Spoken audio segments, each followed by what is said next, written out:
लाखों करोड़ों की नहीं है, अरबों रुपए की चोरी हुई है। ये कोई राम मंदिर बना ही नहीं है। आरएसएस ने इसे अपना एक मनी कलेक्टर सेंटर बना लिया। राम मंदिर का एक ढांचा था, उसे ढाया गया था ताकि नवनिर्माण हो सके, और बहुत लोगों ने उसके लिए प्राण दिए थे। भाई, मैं उन्हें मंदिर नहीं मानता हूं, वो तो केवल हिंदुओं से धन उगाही करने के केंद्र बने हुए हैं। और ये जो एसआईटी की बात चल रही है, सिर्फ हिंदुओं को मूर्ख बनाया जा रहा है। जो असली अपराधी हैं वो तो कहीं पकड़े जा नहीं रहे हैं, उनकी तरफ कोई बात भी नहीं हो रही है। चंपत राय पैसा इकट्ठा करके अपने मालिकों को, अपने आकाओं तक पहुंचा देता है। अगर इसकी जांच हो जाएगी ना, तो पूरे देश को पता चल जाएगा कि उसने कितने बड़े लुटेरों को, कितने बड़े डकैतों को हिंदूवादी मान के अपने सिर पे बैठा दिया। राम मंदिर के भगवान राम के सारे काम जो है मुसलमानों को ठेके पे दिए गए थे। जब राम मंदिर की नींव में मुसलमानों के हाथ से मिट्टी डलवाई गई, जब राम जी को खेलने के लिए गुलाल उस घर से मंगवाया गया, सबसे बड़ा अपराधी है मोहन भागवत और मोदी। उन्होंने मिलकर जो है पूरा जो है, मोदी ने और भागवत ने मिलकर राम मंदिर की स्थापना करवा दी। नमस्कार, मेरा नाम है जितेंद्र चौहान और आप देख रहे हैं स्टेट मिरर हिंदी। राम मंदिर चढ़ावा चोरी को लेकर देश में सियासत खूब हो रही है। तमाम आरोप प्रत्यारोप लग रहे हैं। हालांकि एसआईटी अपनी जांच भी कर रही है। कुछ लोगों की गिरफ्तारी भी हुई है, उनको जेल भी भेजा गया है। लेकिन सवाल यह उठ रहे हैं कि जब बिना एफआईआर किए हुए एसआईटी क्यों गठित की गई? क्या वाकई में कुछ लोगों को बचाया जा रहा है? बहुत सारे सवाल उठ रहे हैं। जो ट्रस्ट है उस पर उंगलियां उठी हैं और बीएचपी आरएसएस की जो गठजोड़ है उसको लेकर बहुत सारी बातें कही जा रही हैं। इन्हीं सब बातों को लेकर हम चर्चा करेंगे, क्योंकि राम मंदिर भक्तों से जुड़ा हुआ एक मामला है और ऐसी पवित्र स्थान पर जिसके लिए कई सालों का संघर्ष है, कई लोगों ने अपने जान की आहुति दी है। इसमें कोर्ट में लंबा केस चला है और जब मंदिर बनकर तैयार हो गया तो महज 2 साल के भीतर ही इस तरह के आरोप लगे हैं कि मंदिर में जो भक्तों ने अपनी श्रद्धा से दान दिया था, चाहे वो नगद राशि हो, आभूषण हो या कुछ अन्य उपहार हो, उनको चोरी किया गया है। ये बहुत गंभीर आरोप हैं। इसको लेकर बहुत सारे साधु संत ऐसे भी हैं जो अपनी बात को मुखरता से रख रहे हैं। मेरे साथ एक ऐसे ही खास मेहमान मौजूद हैं जो हिंदुत्व को लेकर अपनी बात को बहुत मुखरता से रखते हैं, अपनी बात को प्रमाणित करते हैं और हिंदुत्व को लेकर एक अलग जगाने का प्रयास करते हैं। स्वागत कीजिए मेरे मेहमान का, महामंडलेश्वर यति नरसिम्हानंद जी महाराज, जो कि गाजियाबाद में डासना देवी मंदिर के पीठाधीश्वर हैं। महाराज जी, बहुत स्वागत है आपका स्टेट मिरर हिंदी में। प्रणाम। हर हर महादेव, जय हो आपकी। हर हर महादेव। हर हर महादेव। महाराज जी, हजारों लाखों करोड़ों राम भक्तों का इस वक्त दिल दुखा हुआ है। जो मंदिर इतनी आस्था का बड़ा केंद्र रहा है हमारे राम भक्तों के लिए, स्वयं आपके लिए भी रहा होगा जी। क्या लगता है कि आप जो अपनी बात रखते हैं, बड़ी मुखरता से रखते हैं हिंदुत्ववाद को लेकर, हिंदुत्व को लेकर, राम मंदिर को लेकर, आपके मन में क्या वो पहला जहन में आया जब आपको पता चला कि राम मंदिर जैसे पवित्र स्थान पर लाखों करोड़ों रुपए की चोरी हो गई है, जो भक्तों ने दान दिया था? नहीं, लाखों करोड़ों की नहीं है, अरबों रुपए की चोरी हुई है जी। लाखों करोड़ों की नहीं। और देखिए, मतलब ये भक्तों, आम लोग क्या सोचते हैं तो वो जाने, लेकिन मुझे ये पहले से ही पता था जी, ये कोई राम मंदिर बना ही नहीं है। ये हिंदुओं को जो 500 साल के संघर्ष के बाद, न जाने कितने बलिदानों के बाद ये जो मंदिर मिला था, ये मंदिर बना ही नहीं। आरएसएस ने इसे अपना एक मनी कलेक्टर सेंटर बना लिया था। मतलब आप ये कह रहे हैं कि मंदिर तो बना ही नहीं है? नहीं, मंदिर बना ही नहीं है, वहां राम मंदिर नहीं है। तो राम लला स्थापित हो गए। देखिए, वो आप जो भी ड्रामा वहां चल रहा हो अलग बात है, लेकिन वहां आस्था जिस तरह से हिंदू धर्म में होनी चाहिए थी, उस तरह की कोई आस्था थी नहीं। ये तो आरएसएस ने धन जमा कर घोरी करने का धन। देखिए, आरएसएस एक बात अच्छी तरह समझ गई है कि हिंदुओं की आस्था मंदिरों में बहुत होती है, बहुत होती है। तो आरएसएस ने बहुत पहले से मंदिर कब्जाने शुरू कर दिए थे, बड़े बड़े आश्रम कब्जाने शुरू कर दिए थे। राम जन्मभूमि का मंदिर भी उनमें से एक मंदिर है जी। और जहां आरएसएस के लोग बैठ जाएंगे वहां कोई श्रद्धा या आस्था, क्योंकि इनकी श्रद्धा आस्था नहीं होती। देखिए, जैसे ये मंदिर है, अब मंदिर में मां और महादेव तो खैर शक्तिशाली बहुत ज्यादा है, लेकिन उनकी शक्तियों को के साथ, उनकी आस्था के साथ पूजा करना, ये यहाँ पर रहने वाले महंतों का और यहाँ के सेवादारों का काम है जी। लेकिन जिनकी राम में और सनातन धर्म में आस्था ही नहीं है, अगर वो लोग इन मंदिरों में आ जाएंगे तो इससे मंदिर में आस्था थोड़ी बढ़ेगी। वो तो केवल इसका धन का अपहरण करेंगे बस। तो आरएसएस की आस्था नहीं है हिंदुओं के देवी देवताओं में। आरएसएस तो हिंदू धर्म को, सनातन धर्म को और हिंदुओं के भावनात्मक मुद्दों को केवल अपने फायदे के लिए प्रयोग करती है, तो ये एक आरएसएस का ऑफिस है, इससे ज्यादा मैं इसे महत्व देता ही नहीं हूँ। और ये भी 10-15 साल के लिए बना हुआ है। जैसे भारत में पहला मुस्लिम प्रधानमंत्री बनेगा, लाखों मुसलमान अयोध्या में इकट्ठा होंगे और वो तुरंत इस मंदिर को तोड़ देंगे, मंदिर तथाकथित मंदिर को तोड़ देंगे। आप ये बात किस आधार पर कह रहे हैं कि देखिए, मैं इसलिए कह रहा हूँ क्योंकि सारे मुस्लिम मौलानाओं का, हर मुसलमान का ये एक मत है कि तुम करते रहो, बना लो तुमने ये अत्याचार करा है। हालांकि अत्याचार नहीं किया हमने, लेकिन उनका कहना है कि अत्याचार हुआ है और जिस दिन हमारी सरकार आएगी उस दिन हम इसे दोबारा से मस्जिद तामीर कर देंगे, और ये होना ही है। मतलब आप जो बात कह रहे हैं कि जो सन 92 में बाबरी मस्जिद गिराई गई जिस तरीके से, जी, उसी तरीके से राम मंदिर नहीं, बाबरी मस्जिद गिराना एक अलग बात है और मुसलमानों का मंदिरों को तोड़ना ये एक उनकी कॉमन प्रैक्टिस है। ये लगातार वो करते ही रहते हैं, वो इकट्ठे होंगे मंदिर तोड़ देंगे। बाबरी मस्जिद तो वहां पे थी नहीं, वो तो राम मंदिर का ढांचा था। बाबरी मस्जिद तो कहने लगे कुछ मूर्ख, बाकी वहां तो हमेशा ही राम मंदिर का ढांचा था, बाबरी नहीं थी वहां पे। बाबरी के तो कहीं बाबर के यहाँ होगी, यहाँ बाबरी का क्या काम। बाबरी मस्जिद वहां कभी भी नहीं थी, राम मंदिर का एक ढांचा था, उसे ढाया गया था ताकि नवनिर्माण हो सके, और बहुत लोगों ने उसके लिए प्राण दिए थे भाई। लेकिन ये हिंदुओं में तो हिंदू थोड़ी मस्जिद ढाते हैं, हिंदू कभी मस्जिद नहीं ढाते। लेकिन महाराज जी, आप जो बात कह रहे हैं कि मुसलमानों की जब सरकार आ जाएगी या मुस्लिम धर्म की कोई सरकार आ जाएगी, वो इस मंदिर को तोड़ देंगे, हटा देंगे, क्या कर देंगे, क्यों? मतलब मैं समझना चाह रहा हूं आपसे कि आपका ये वक्तव्य, क्योंकि बहुत बड़ा वक्तव्य है आप जो बात कह रहे हैं। नहीं, ये बड़ा वक्तव्य नहीं है, यही आप देखेंगे। आप तो बहुत नौजवान है, मैं तो हो सकता है तब तक ना रहूं। आप इसे अपनी आंखों से देखेंगे, मुसलमान जैसे ही बढ़ेंगे, उनकी जनसंख्या जिस तरह से वो सुअरों की तरह बच्चे पैदा करके अपनी जनसंख्या बढ़ा रहे हैं, तो ये तो बिल्कुल तय है कि बहुत जल्दी प्रधानमंत्री उनका होगा। एक बार उनका प्रधानमंत्री बना तो यहाँ हिंदुओं का ऐसा नरसंहार, अभूतपूर्व ऐसा नरसंहार होगा। आप ये मंदिर देख रहे हैं ना, चारों तरफ जो ये बने हुए हैं जी, ये हमारे इतिहास का हिस्सा है जो आपको नहीं बढ़ाया गया है। लेकिन आप जो बात कह रहे हैं, जो कि मैं आपको माफी चाहूंगा, रोक रहा हूँ इस बात पर, टोक भी रहा हूँ आपसे इस बात पे, क्योंकि लगातार ये आरोप भी लगते रहे कि आप जो बात करते हैं वो कहीं ना कहीं भड़काऊ होती है। और ये आप जो बात कह रहे हैं कि मुसलमानों का जब राज आ जाएगा 15 साल बाद या 20 साल बाद, तब ये हिंदुओं को नरसंहार करेंगे। कहाँ 15-20 साल की बात कर रहे हैं? मुझे लगता है कि 34 में आ जाएगा, अगर इसी लोकतांत्रिक व्यवस्था में यही चुनाव होते रहे। 29 में भी बहुत बड़ी बात नहीं है कि उनका राज आ जाए। राहुल गांधी आ गया तो सीधा सीधा मुसलमान ही है। तो अगर मतलब भाजपा की सरकार चलेगी तो आप समझिए कि वो इस्लामिक राज, और वास्तव में कलमा पढ़ने वाला मुसलमान 29 में भी भारत का प्रधानमंत्री बन सकता है, 34 में तो बनेगा ही बनेगा, कोई रोक नहीं सकता। कहाँ आप 10-15-20 सालों की बातें कर रहे हैं? लेकिन तो होने वाला है। लेकिन आपको लगता नहीं कि जिस तरीके से हिंदुत्व आगे बढ़ रहा है, हिंदुत्व कहाँ आगे बढ़ रहा है? सरकार तो नहीं, ये हिंदुत्व की केवल बकवास हो रही है। हिंदुत्व के नाम पे हिंदुत्व कहीं भी आगे नहीं बढ़ा। हिंदुओं के हाथ से तो सब कुछ छिन गया, हिंदुओं के हाथ से सारे काम छिन गए, हिंदुओं के हाथ से रोजगार छिन गया, हिंदुओं के हाथ से हिंदुओं के तमाम मंदिर बन रहे हैं। काशी विश्वनाथ क्या मंदिर बन गया, काशी कॉरिडोर, देखिए कॉरिडोर, जहाँ कॉरिडोर बन गया, जहां कॉरिडोर बन गया वहां मंदिर नहीं होता, फिर वो कॉरिडोर ही होता है। व्यापार का एक केंद्र बन जाता है, वो टूरिज्म और व्यापार का केंद्र बन जाता है। मंदिर वो होता है जहां तपस्थली हो, जहां ये टूरिज्म होता हो, जहां ये व्यापार क्रिएट किए जाते हो, बिजनेस क्रिएट किए जाते हो, वो मंदिर नहीं होता। तो आपके हिसाब से राम मंदिर नहीं है? राम मंदिर नहीं है। और जब से कॉरिडोर बना, काशी विश्वनाथ में मंदिर नहीं रहा, वो केवल एक उगाई का केंद्र होकर रह गया, बस वो मंदिर है ही नहीं। उगाई हो रही है वहां पर, वो सुगाई चल रही है। तो मंदिर आपकी नजर में कौन सा है आज की डेट में भारत मंदिर? तो देखिए, जो गांवों में है छोटे छोटे मंदिर, वही मंदिर बचे हैं। ये जहां जहां कॉरिडोर बन गए, जहां जहां तीर्थ स्थल इस तरह तीर्थों को बर्बाद करके कॉरिडोर बना दिए गए, जहां ऐसी कमेटियां बैठ गई, वो मैं उन्हें मंदिर नहीं मानता। जहां आस्था वाले पुजारी ना हो, जहां आस्थावान महंत ना हो, मैं उन्हें मंदिर नहीं मानता हूं। वो तो केवल हिंदुओं से धन उगाही करने के केंद्र बने हुए। हम अगर कश्मीर की बात करें, माता देवी श्राइन बोर्ड वहां पर है, अमृतसर में अकाल तख्त साहिब है। देखिए, सिखों का तो सिस्टम ही अलग है। बहुत सारे मेरा सवाल सुनिए एक बार, आप जो बात करें मैं उसको भी थोड़ा सा आगे बढ़ाना चाह रहा हूँ, क्योंकि आपने बहुत इंटरेस्टिंग बात बताई है कि सब जो जितने भी हमारे हिंदू देवी देवताओं के बड़े मंदिर हैं, जहाँ पे बड़े तादाद में लोग जाते हैं, श्रद्धा से जाते हैं, वो सब पैसे बनाने का जरिया बना हुआ है जी। साउथ में अगर चले, तिरुपति बालाजी है, हमारे 12 ज्योतिर्लिंग हैं, बहुत सारे ऐसे बड़े प्राचीन मंदिर हैं जहाँ पर लोगों की आस्था का केंद्र है और लोग बड़ी संख्या में वहां पर जाते हैं। तो क्या सभी ऐसे ही बन गए आपकी नजरों में? ज्यादातर सभी ऐसे हैं, एक आध कोई हो तो अपवाद मैं कह नहीं सकता, ज्यादातर सभी ऐसे हैं। ये सारे मंदिर ऐसे ही है।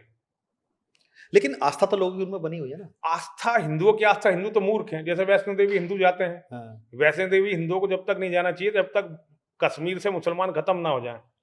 क्योंकि हिंदू जाके वहां वैष्णो देवी में और अमरनाथ में अपना पैसा लगाते हैं, हाँ, उससे पूरे कश्मीर की इकोनॉमी ग्रो होती है। जी। वो पैसा उन लोगों के पास जाता है जो आतंकवाद फैलाते हैं। हम्म। लेकिन हिंदुओं को असल में ये कहने वाला कोई धर्मगुरु है ही नहीं, हिंदुओं को सनातन धर्म समझाने वाला कोई धर्मगुरु है ही नहीं।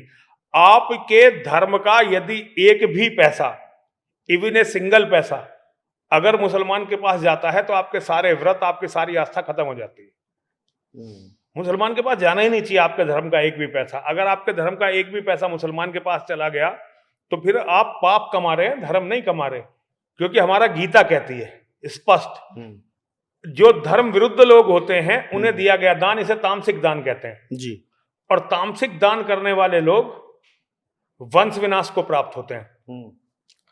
तो भाई ये तो मैं समझ नहीं पाता कि हिंदू इतना मूर्ख क्यों है, मेरी समझ में नहीं आती। लेकिन आस्था अंधी नहीं होनी चाहिए, आस्था के आंख कान नाक खुले होने चाहिए। आस्था ठीक है, आस्था होनी चाहिए, लेकिन आस्था का मतलब ये थोड़ी कि आप आस्था के नाम पे कुछ भी बेचोगे लेकिन भारत जिस और हिंदू खरीद लेगा। भारत जिस तरीके से धर्मनिरपेक्ष भारत धर्मनिरपेक्ष नहीं है। भारत मुस्लिमों के तथाकथित अल्पसंख्यकों का प्रधान देश है, उनके हितों के लिए काम होता है यहाँ पे। धर्मनिरपेक्ष तब होता जब हर आदमी अपनी आस्था को मानता, दूसरे की आस्था पे चोट नहीं करता। भारत कभी भी धर्मनिरपेक्ष देश नहीं था। ये तो हिंदू नेताओं ने अपनी वोटों के चक्कर में और वोटों से भी ज्यादा और दूसरे चक्करों में इसको मुस्लिम हित प्रधान देश बना दिया। वोटों के चक्कर में वोट भी हैं, कुछ और भी बातें हैं, कुछ और भी कहानियां हैं, छिपी हुई कहानियां हैं। जैसे कि नेताओं के जो व्यक्तिगत अवैध संबंध हैं, उनकी सीढ़ियां मुसलमानों के हाथ में है, और ये बहुत सारी चीजें हैं जो भारत की राजनीति को प्रभावित करती हैं। तो ये मुझे कभी भी ये जो है धर्मनिरपेक्ष देश, जब से मेरा जन्म हुआ तब से मुझे आज तक ये धर्मनिरपेक्ष देश नहीं लगा। ये तो वोटों के लालची भेड़ियों ने इस देश को तो ऐसा कर दिया कि भाई हर आदमी अपने अपने हिसाब से कर रहा है। महाराज जी, चूंकि राम मंदिर को लेकर हम चर्चा कर रहे हैं जी, और जी। जिस तरीके से पूरा ये एक कृत्य हुआ है, बहुत बड़ा घिनौना कृत्य है, लोगों की आस्था के साथ खिलवाड़ भी है एक तरीके से। हाँ, बिल्कुल। ट्रस्ट पर बहुत उंगलियां उठ रही हैं। आप चूंकि खुद भी एक पीठाधीश्वर हैं और बड़े बड़े संत इस पे मौन रहे हैं जी। आपका मत क्या है इस पे? क्या आपको लगता है कि भ्रष्टाचार को लेकर सभी ने अपनी आंखें मूंद ली हैं? और देखिए, राम मंदिर ट्रस्ट को लेकर आपकी क्या राय है? राम मंदिर ट्रस्ट को लेकर मेरी राय जो पहले थी वही आज है। ये केवल भारतीय जनता पार्टी और आरएसएस का एक जो है एक टोली है छोटी सी, उन्होंने अपने हित के लिए, अपने धन वहां पे इकट्ठा करने के लिए उन लोगों को बैठा रखा। ट्रस्ट इसी तरह बनाया गया है और इस ट्रस्ट का तो केवल धन लूटने के अलावा कोई काम ही नहीं है। और ये जो एसआईटी की बात चल रही है, सिर्फ हिंदुओं को मूर्ख बनाया जा रहा है। ये अखिलेश यादव ने जब इस मामले को उठा दिया तो ये मामला देश में अचानक इतना बड़ा मुद्दा बन गया कि इन लोगों को जबरदस्ती एक एसआईटी गठित करनी पड़ी ताकि दिखाने को कि भाई हम कुछ कर रहे हैं। और वहां टुन्नू मुन्नू करके 8 लोगों के खिलाफ एफआईआर दायर करके उन्हें जेल वेल भेजने का काम ये लोग कर रहे हैं, उन्हें अपराधी सिद्ध करने का काम ये लोग कर रहे हैं जी। तो ये एक बहुत बड़ा अपराध है, अपराधी को छुपाने का अपराध। तो जो असली अपराधी हैं वो तो कहीं पकड़े जा नहीं रहे हैं, उनकी तरफ कोई बात भी नहीं हो रही है। तो ये तो एसआईटी वगैरह पब्लिक के साथ मजाक चल रहा है, मजाक के अलावा ये कुछ नहीं है। हिंदू मजाक का तो एक विषय है। नहीं तो क्या आपको एसआईटी पे भरोसा नहीं है? नहीं, बिल्कुल नहीं है, बिल्कुल। मुख्यमंत्री योगी आदित्यनाथ ने बोला, देखिए योगी आदित्यनाथ जी इस मामले में बहुत छोटे हैं। योगी आदित्यनाथ जो अपराधी हैं वो बहुत बड़े हैं। उनका कद बीजेपी की सरकार में और बीजेपी के संघ के संगठन में योगी जी से बहुत बड़ा है। योगी जी उन पर हाथ नहीं डाल सकते। लेकिन वो तो कह रहे हैं दूध का दूध पानी का पानी हो जाएगा। वो देखिए, वो उन्हें भी पता है, योगी जी को भी पता है कि वो झूठ बोल रहे हैं, और मुझे भी पता है कि योगी जी इस मामले में झूठ बोल रहे हैं। वो कोई दूध का दूध पानी का पानी नहीं कर सकते। किसे बचाया जा रहा है? सारों को, सारे अपराधियों को। अपराधी पकड़े कहाँ गए हैं? आपकी नजर में कौन है अपराधी? अपराधी इसमें सबसे बड़ा अपराधी है मोहन भागवत और मोदी। ये सारा पैसा इकट्ठा होकर तो उन्हीं के पास जा रहा है। चंपत राय जो मेन कल्प्रिट दिखाया जा रहा है इसमें, वो पैसे की बेईमानी नहीं करता, एक पाई की भी। उसके जो यार दोस्त हैं, उसके जो वो हैं, वो कर लें, अलग बात है अपने हिसाब से। चंपत राय पैसा इकट्ठा करके अपने मालिकों को, अपने आकाओं तक पहुंचा देता है। चंपत राय को मैं बहुत अच्छी तरह से जानता हूं। चंपत राय बेईमान आदमी नहीं है। वो चोरी पे उसे कई जगह आंख बंद करनी पड़ती है, वो अलग बात है, लेकिन वो जो चोरी करता है, वो जो पैसा इकट्ठा करता है, वो अपने लिए नहीं करता। वो अपने आकाओं के लिए, अपने संगठन के लिए पैसा इकट्ठा करता है। तो ये पता होना चाहिए कि भाई पहले इसकी जांच करो कि ये पैसा गया कहाँ सारा। ये सारा इन टुन्नू मुन्नू के पास नहीं गया, ये पैसा बहुत बड़ी तादाद में आरएसएस के और बीजेपी के पास पहुंचा है। आप इसका पता करिए, देखिए। और केवल ये चंदा, ये जो पैसा जो वहां पे चढ़ा हुआ है, केवल उसकी चोरी नहीं है। राम मंदिर के लिए कितना पैसा आया और वो कहां कहां गया, अगर इसकी जांच हो जाएगी ना तो पूरे देश को पता चल जाएगा कि इसने कितने बड़े लुटेरों को, कितने बड़े डकैतों को हिंदूवादी मान के अपने सिर पे बैठा लिया।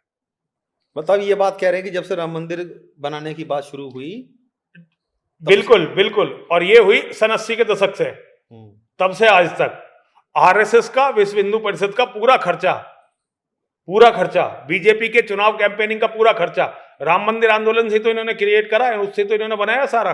इस देश में साधु संतों का बहुत सम्मान है, चाहे वो किसी मठ से जुड़े हुए हो, किसी सनातन धर्म के किसी संस्थान से जुड़े हुए हो, उनका बहुत सम्मान है। हमारे यहाँ मठ बहुत माने जाते हैं, 4 शंकराचार्य हमारे यहाँ पर हैं। उन लोगों की भी चुप्पी शायद सवालों के घेरे में है। क्या वो बोल नहीं पा रहे हैं या उनको बोलने दिया नहीं जा रहा है, किसी बात का डर है? हमारे साधु संतों को भी आप खुलकर अपनी बात रखिए। आपका नाम क्या है? जितेंद्र चौहान। चौहान मतलब चौहान आप राजपूत हैं या जी, जैसे कई वाल्मीकि लोग? मैं क्षत्रिय हूं। मैं क्षत्रिय हैं जी। दान में क्षत्रियों की कितनी आस्था होती है? देखिए, क्षत्रिय तो बना ही दान करने के लिए है, दान करने के लिए बनाया ना। बिल्कुल। इस जीवन देश उसका में दान ही है एक तरीके से। जीवन दान है, ठीक है, मैं मानता हूं, क्योंकि मैं तो देखो क्षत्रिय को आप देख रहे होगे, मैं तो वीरों को बहुत मानता हूं। जी बिल्कुल। तो इस देश में मोदी ने एक कानून बनाया, यूजीसी एक्ट करके, ठीक है जी। यूजीसी एक्ट का मतलब क्या था पता है आपको? ब्राह्मण, क्षत्रिय, वैश्य, कायस्थ और भूमिहार और पंजाबी जो ये होते हैं खत्री, इन लोगों से शिक्षा को छीन लो। मतलब इन लोगों के बच्चों को अपराधी घोषित कर दो और इन्हें एजुकेशन में ना जाने दो। भारत के जितने भी बड़े बड़े ये साधु महात्मा हैं, दान किससे लेते हैं? इन्हीं 6 बिरादरियों से लेते हैं या किसी और से भी लेते हैं? सबसे ज्यादा दान करने वाली बिरादरी अगर कोई है तो वो है वैश्य समाज। बिल्कुल। दूसरे नंबर पर आते हैं क्षत्रिय समाज। नाराज मत होइए, मैं सत्य बता रहा हूँ, वैश्यों के बराबर कोई दान नहीं करता। वैश्य समाज सबसे ज्यादा दान देता है। वही है, चाहे राम नहीं, पैसा भी है, मन भी है, दोनों। पैसा तो बहुत लोगों के पास है, लेकिन भी हालांकि बहुत होते हैं नहीं, लेकिन धर्म पे कंजूस नहीं करते, धर्म पे कंजूसी नहीं करते। तीसरा ब्राह्मण समाज, फिर कायस्थ, भूमिहार जी, और पंजाबी खत्री, यही लोग तो दान देते हैं। सारे साधुओं के आश्रम इन्हीं के दान पे तो पलते हैं।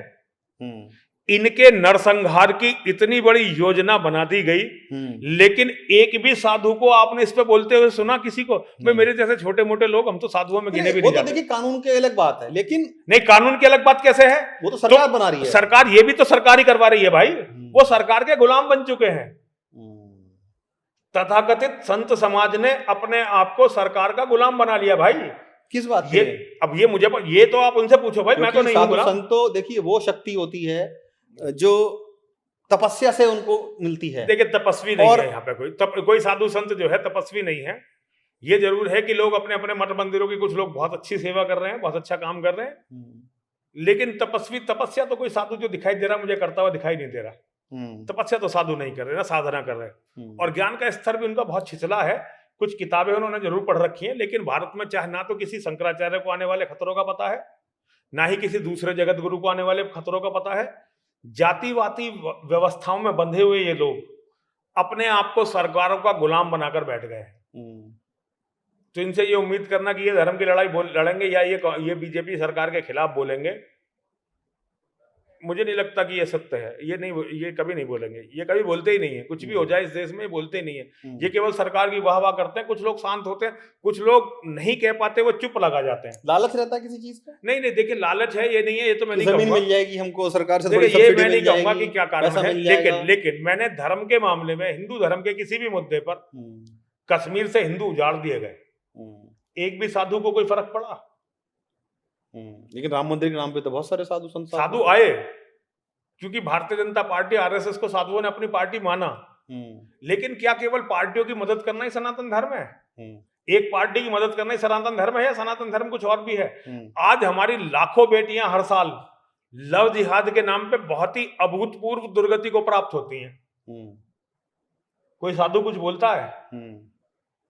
हमारे बेटे दिन दहाड़े काटे जा रहे हैं, कोई साधु कुछ बोलता है? आप बताओ, अपने साधुओं को बोलते हो? इससे बड़ा धर्म का मुद्दा ये मंदिर थोड़ी इतना बड़ा मुद्दा हो सकता है। एक बेटी की इज्जत, एक बेटी का स्वाभिमान। हमारे यहाँ योगेश्वर श्री कृष्ण ने एक द्रौपदी के अपमान के लिए पूरी धरती के क्षत्रियों को समाप्त करवा दिया था, योगेश्वर श्री कृष्ण ने। उनसे बड़ा भगवान है क्या कोई? तो भाई अगर हमारी बेटियों की रोज गाय गाय चिल्लाते रहते हैं साधुओं से, सारे साधु, क्योंकि गाय से चंदा मिलता है। गाय के लिए लगातार यात्राएं हो रही हैं, गाय के लिए लगातार कथाएं हो रही हैं, गाय के लिए लगातार गोष्ठियां हो रही हैं, भंडारे हो रहे हैं। अभी भी एक यात्रा चल रही है यूपी में गाय को लेकर। वो केवल देखिए एक यात्रा नहीं, हजारों यात्राएं चल रही हैं। आप जिस यात्रा को कह रहे हैं वो तो एक जगत गुरु शंकराचार्य जी की यात्रा चल रही है, वो तो एक अलग मुद्दा है, लेकिन एक वही नहीं है। हजारों लोग गाय के लिए लड़ रहे हैं और इन हजारों लड़ने वालों से एक गाय नहीं बच रही, एक गाय नहीं बच रही, क्योंकि हमें गाय नहीं बचानी है। अगर गाय बचानी है तो आपको इन पिशाचों की विचारधारा से लड़ना पड़ेगा। ये पिशाच, नर पिशाच जो केवल गाय नहीं खाते, हमारी बेटियों को भी खा रहे हैं, हमारे बेटों को भी खा रहे हैं। इन नर पिशाचों से लड़ना पड़ेगा। इन नर पिशाचों को समाप्त करे बिना, वैचारिक रूप से इनकी गंदगी को समाप्त करे बिना आप गाय को बचा ही नहीं सकते। लेकिन मूल प्रश्न पे कोई नहीं आना चाहता। जिस पर चंदा बनता हो सब लोग उस काम को करना चाहते हैं। महाराज जी, क्योंकि इस देश में आस्था बनाम राजनीति एक बड़ा मुद्दा बनती है, और अभी भी जो मामला चल रहा है आस्था बनाम राजनीति, मैंने इस देश में कभी मुद्दा नहीं देखा। नहीं, लेकिन बहुत होता है ना। आप देखिए ना, लोगों की आस्था से खिलवाड़ी है ये जो राम मंदिर में चंदा घोटाला। लोगों ने तो, अगर आपने मेरे प्रश्न में मैं क्या कहना चाहता हूँ, जी, उसका संदर्भ क्या है? राम मंदिर करोड़ों लोगों की आस्था का केंद्र है, सब जानते हैं, बहुत संघर्ष किया गया है, ठीक है, और राजनीति उस पर खूब हुई है। कोई शायद ऐसा सरकार नहीं रही होगी या कोई ऐसा चढ़ नहीं रहा होगा भारतीय राजनीति में जब राम को ना यूज किया गया हो, राम के नाम को, ठीक है। क्या आपको लगता नहीं है कि आस्था बनाम राजनीति ने इस देश में जो सच्चे भक्त हैं उनको बहुत बड़ी ठेस पहुंचाई है? और खास तौर से चूंकि राम को लगातार विवादों में रखा भी गया है, और आप जैसे संत भी लगातार जो पुनर्जागरण की बात करते हैं, हिंदू जन जागरण की बात करते हैं, वो भी शायद कमजोर होते नजर आ रहे हैं। देखिए, हम तो कमजोर ही हैं, हम तो कभी ताकतवर थे ही नहीं। हम तो कल भी कमजोर थे, आज भी कमजोर, और आगे तो और ज्यादा कमजोर है। देखिए, मुझे आस्था और राजनीति का मुद्दा लगता ही नहीं है। आस्था हिंदू में है ही नहीं। क्योंकि आप जो बात करते हैं, अगर हिंदुओं में धर्म के प्रति आस्था होती तो कभी भी राम मंदिर टूटा ही ना होता। नहीं, मैं उसी से अब एक सवाल और जोड़ रहा हूँ इसमें, क्योंकि आप लगातार मजबूती करने की बात करते हैं, हिंदुत्व को मजबूत किया जाए, लेकिन इस तरह के कृत्य आपको लगता नहीं कहीं ना कहीं आपके उस जनजागरण में एक पलीता लगाते हैं? नहीं, जिनका मानसिक स्तर इतना कम है वो मेरे काम के है ही नहीं। ये राजनीतिक आस्था कभी आस्था थी नहीं। आस्था थी तो उस दिन आनी चाहिए थी आस्था जब राम मंदिर के भगवान राम के सारे काम जो है मुसलमानों को ठेके पे दिए गए थे। हमने 500 साल मुसलमानों से लड़के, मुसलमानों के अत्याचारों से लड़के राम मंदिर लिया था, लेकिन राम मंदिर के सारे ठेके जब मुसलमानों को दिए गए थे, जब तो हिंदुओं की आस्था आहत नहीं हुई। जब राम मंदिर की नींव में मुसलमानों के हाथ से मिट्टी डलवाई गई, जब हिंदुओं की आस्था आहत नहीं हुई। जब राम जी को खेलने के लिए गुलाल उस घर से मंगवाया गया जिसने राम मंदिर के मुकदमे को पीढ़ी दर पीढ़ी लड़ा, और राम मंदिर के अंतिम क्षण तक जिसने अंसारी ने इसमें रोड़ा अटकाया, उसके घर से राम जी के लिए गुलाल आया, तब तो आस्था हमारी आहत नहीं हुई।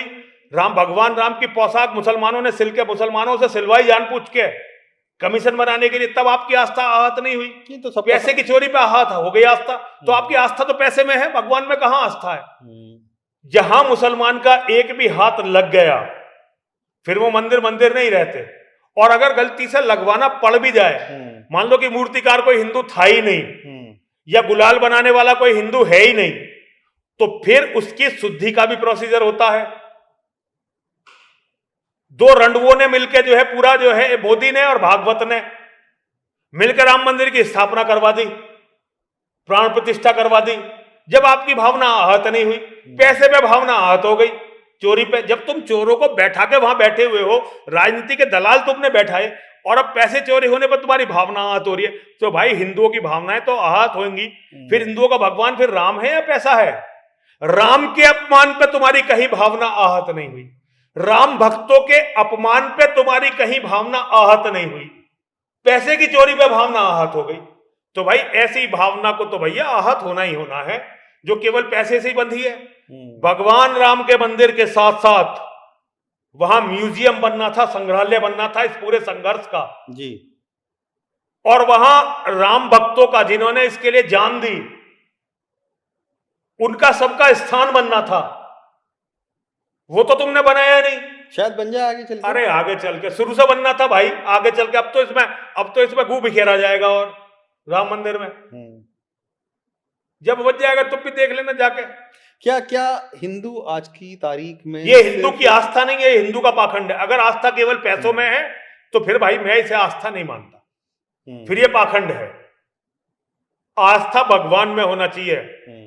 अगर मेरे यहां कोई मेरे इस मंदिर को तोड़ने के लिए आता है, मेरे जीते जी नहीं तोड़ सकता, मार के मुझे जब तोड़ पाएगा, मुझे मारना पड़ेगा। मंदिर से टूटे कैसे? क्योंकि आस्था हिंदुओं की मंदिरों में थी नहीं, आस्था हिंदुओं की बांट दी गई थी और हिंदुओं की आस्था को बर्बाद कर दिया गया था। तथाकथित भक्ति आंदोलन ने हिंदू को इतना ही कमजोर किया कि हिंदू लड़ना भूल गया था।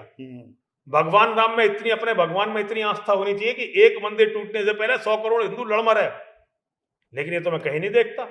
मुसलमान कहीं भी, अभी भी इस भारत में कहीं भी मंदिर तोड़ देते हैं। अब तो सरकारें मंदिर तोड़ने लगी हैं, और ऐसा नहीं कि नए नए मंदिर, सरकारें सड़क बनाने के लिए सैकड़ों साल पुराने मंदिरों को तोड़ देती हैं। तो आस्था कहाँ है? तो विकास की बात हुई। ये विकास की ऐसी की तैसी, ये तुम्हारा विकास ही तुम्हें खा जाएगा। ये हिंदू का विकास जो है ना, ये हिंदुओं का मानसिक बीमारी हो गई है। विकास कभी भी धर्म से बड़ा नहीं हो सकता। अगर तुम विकास को धर्म से बड़ा मानते हो तो भाई फिर तो हर जगह कॉरिडोर बनेंगे।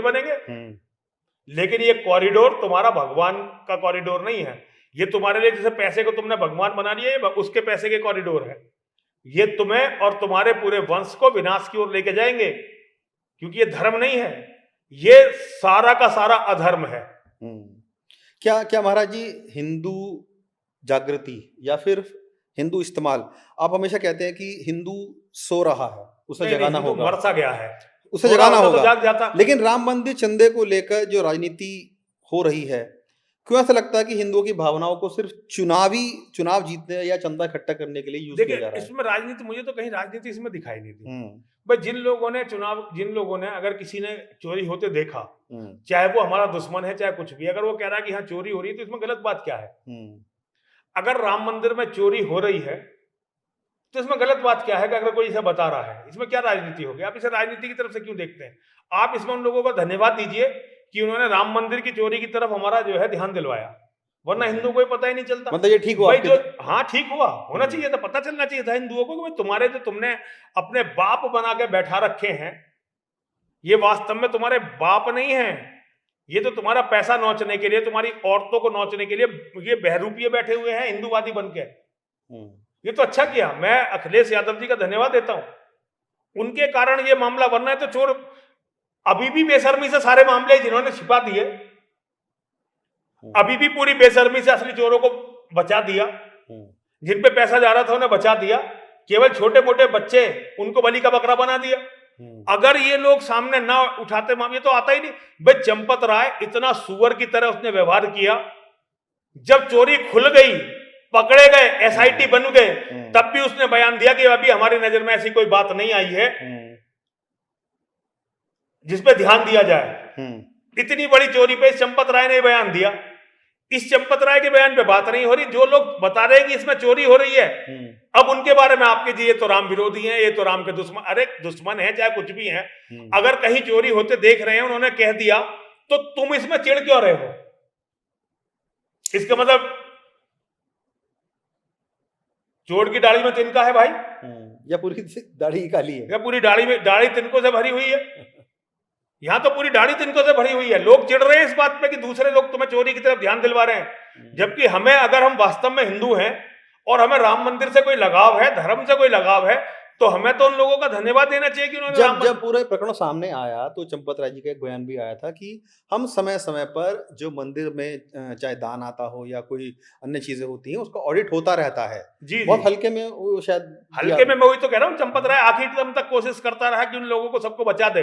ये तो, ये जो एसआईटी छोटी मोटी हो भी गई, ये भी योगी के क्रोध के कारण हो गई। योगी जी के क्रोध के कारण इन्हें इतना करना। लेकिन योगी जी देखिए, अगर योगी जी के पास ताकत होती तो चंपत राय नहीं, मोहन भागवत भी जेल में होता।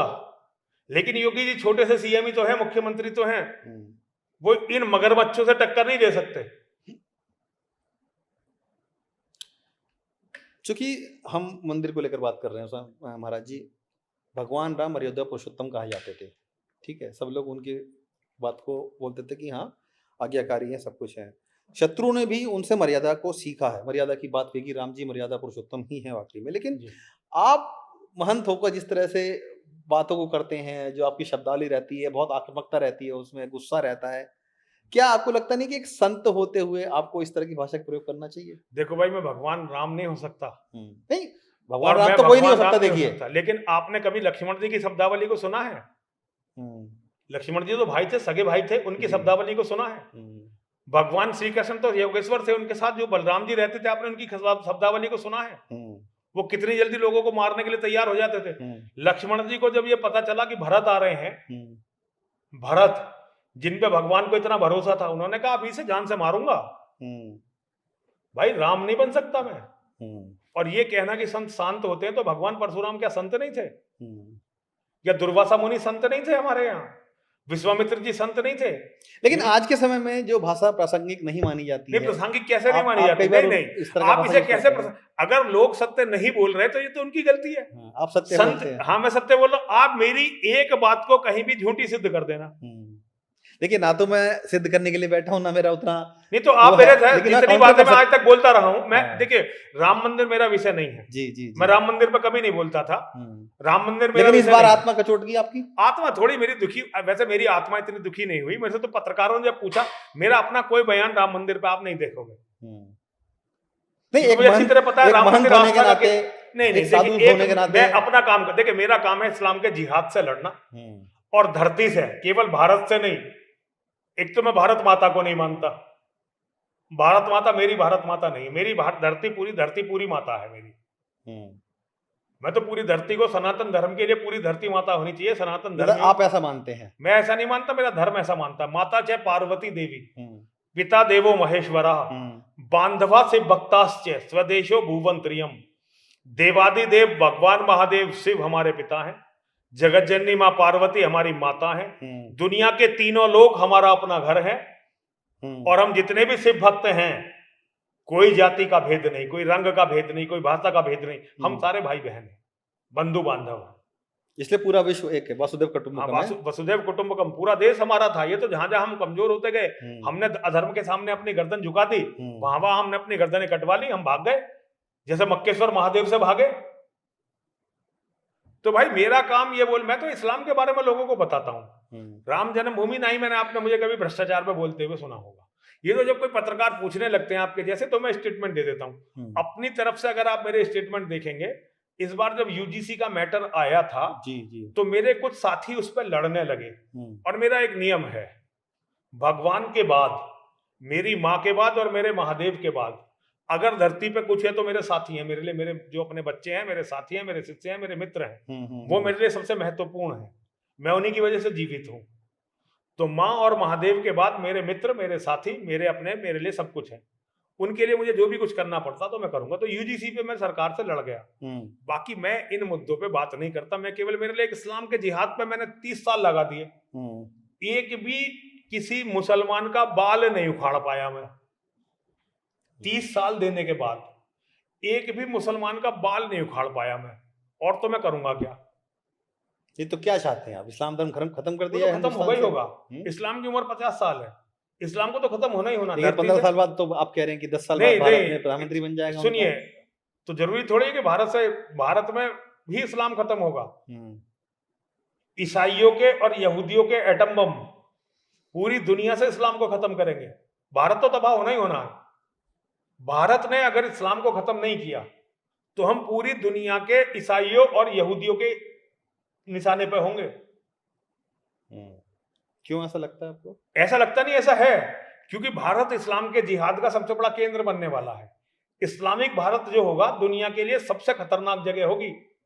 दारुल उलूम देवबंद, नदवा, ये सारे इंस्टीट्यूट जो है भारत में है, जो पूरी दुनिया को आतंकवाद सिखा रहे हैं, इस्लाम का जिहाद सिखा रहे हैं।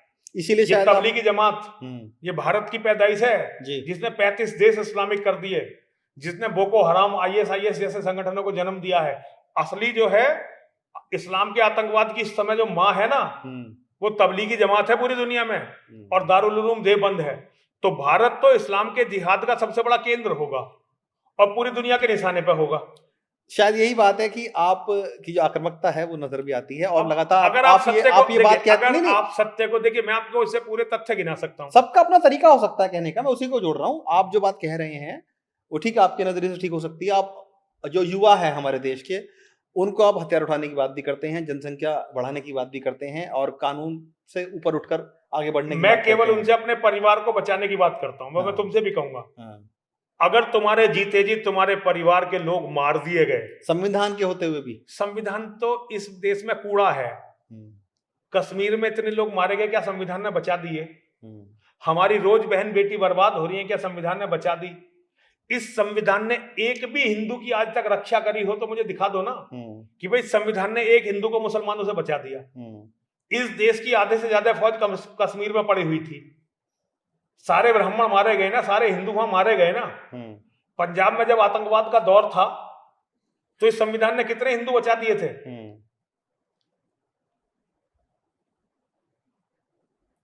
ये संविधान की बातें मेरे सामने मत करो। मेरे लिए संविधान केवल एक जो है कूड़े का एक ढेर है, जिसे नेता अपने हिसाब से प्रयोग करते हैं। नेता जब चाहे संविधान बदल देते हैं। राम मंदिर के मुद्दे पे आते हैं महाराज जी। जो ट्रस्ट है, आप राम मंदिर गए हैं वैसे? मैं राम मंदिर में ना गया हूं और ना ही मैं राम मंदिर जाने वाला हूं। जब तक RSS के ये पाखंडी बैठे हुए हैं, मैं राम मंदिर कभी भी नहीं जाऊंगा, क्योंकि इस राम मंदिर की नींव में मुसलमान ने मिट्टी डाली है। तो कौन होना चाहिए राम मंदिर में ट्रस्ट? राम मंदिर में सब सन्यासी होने चाहिए, संत होने चाहिए और आम लोग होने चाहिए। जैसे पहले थे निर्मोही अखाड़े के लोग थे, निर्मोही अखाड़े के लोग होने चाहिए। बिल्कुल, निर्मोही अखाड़े को राम मंदिर दे दिया जाए, मैं इसका समर्थक हूँ। लेकिन उनका प्रतिनिधित्व अभी भी है उसमें। ये देखो कहने की बात है। धीरेन्द्र दास जी महाराज हैं। उस देखिए, इतना मैं भी जानता हूँ, लेकिन उससे क्या होता है? उनके हाथ में कुछ नहीं है। हाथ में तो चंपत राय के है ना। चंपत राय जी, तो अनिल मिश्रा के है ना। चंपत राय जी को किस तरह देखते हैं आप? चंपत राय जो है, देखिए चंपत राय व्यक्तिगत रूप से, चंपत राय बहुत ईमानदार व्यक्ति हैं, निष्ठावान व्यक्ति हैं। उनके अपने संगठन में बहुत निष्ठा है। वो फालतू पैसा खर्च करते ही नहीं, बस उन्हें हवाई जहाजों में चलने का शौक हो गया है। अशोक सिंघल जी की मृत्यु से पहले वो चलते थे ट्रेनों में और गाड़ियों में। अशोक सिंघल जी की जिस दिन से मृत्यु हुई है, उस दिन से वो हवाई जहाज से उतरे नहीं है। एक छोटे मोटे आदमी में होते हैं, बाकी उनका व्यक्तिगत उन पर कोई आरोप में नहीं लगाता, व्यक्तिगत रूप से। लेकिन आपने लगाए हैं कुछ देखिए, वो आरोप नहीं था, वो तो सच्चाई थी, वो सच्चाई है। लेकिन उसे मैं बुरा नहीं मानता भाई। मैं देखो, मेरी सारी एजुकेशन लंदन मॉस्को में हुई, लंदन में मैंने जॉब किया, तो मैं उन्हें बुरा ही नहीं मानता। लेकिन उनकी इस जो भी उनका व्यक्तिगत अपना ये निजी जीवन है, इसकी वजह से जो करप्शन पैदा हुआ, वो अपराध है। हम समझना चाहेंगे आपसे कि आपके जहन में वो बात क्यों आई, क्यों आपको लगा कि जो भी आपने उन पे ये इस तरह की देखिए, चंपत राय जी के साथ जितने भी उनके दाएं बाएं लोग रहे हैं, आप उनका पूरा इतिहास पता कर लो। सारे लोग अरबपति हैं, सारे लोग आज अरबपति हैं। पैसा उन्होंने चंपत राय जी के कारण ही कमाया है। ये जो ड्राइवर था टुन्नू यादव, जिसे आज मेन कल्प्रिट बताया गया है, वहां का जो सिस्टम मुझे बताया कि वहां 2 चाबी होती थी, खजाने की चाबी 2 होती थी।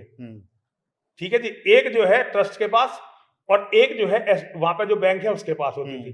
दोनों चाबी लगने के बाद जो है वहां ताले खुलते थे। ठीक है जी। लेकिन वो दोनों चाबी टुन्नू यादव के पास थी। क्यों थी भाई? किसी का भी ड्राइवर तो आपका भी होगा। आपने अपने किसी ड्राइवर को कभी इतनी महत्ता दी है कि आप अपने घर की तिजोरी उसे सौंप दें? और ये तो घर की तिजोरी से बहुत बड़ी धर्म की तिजोरी थी। तो देखिए,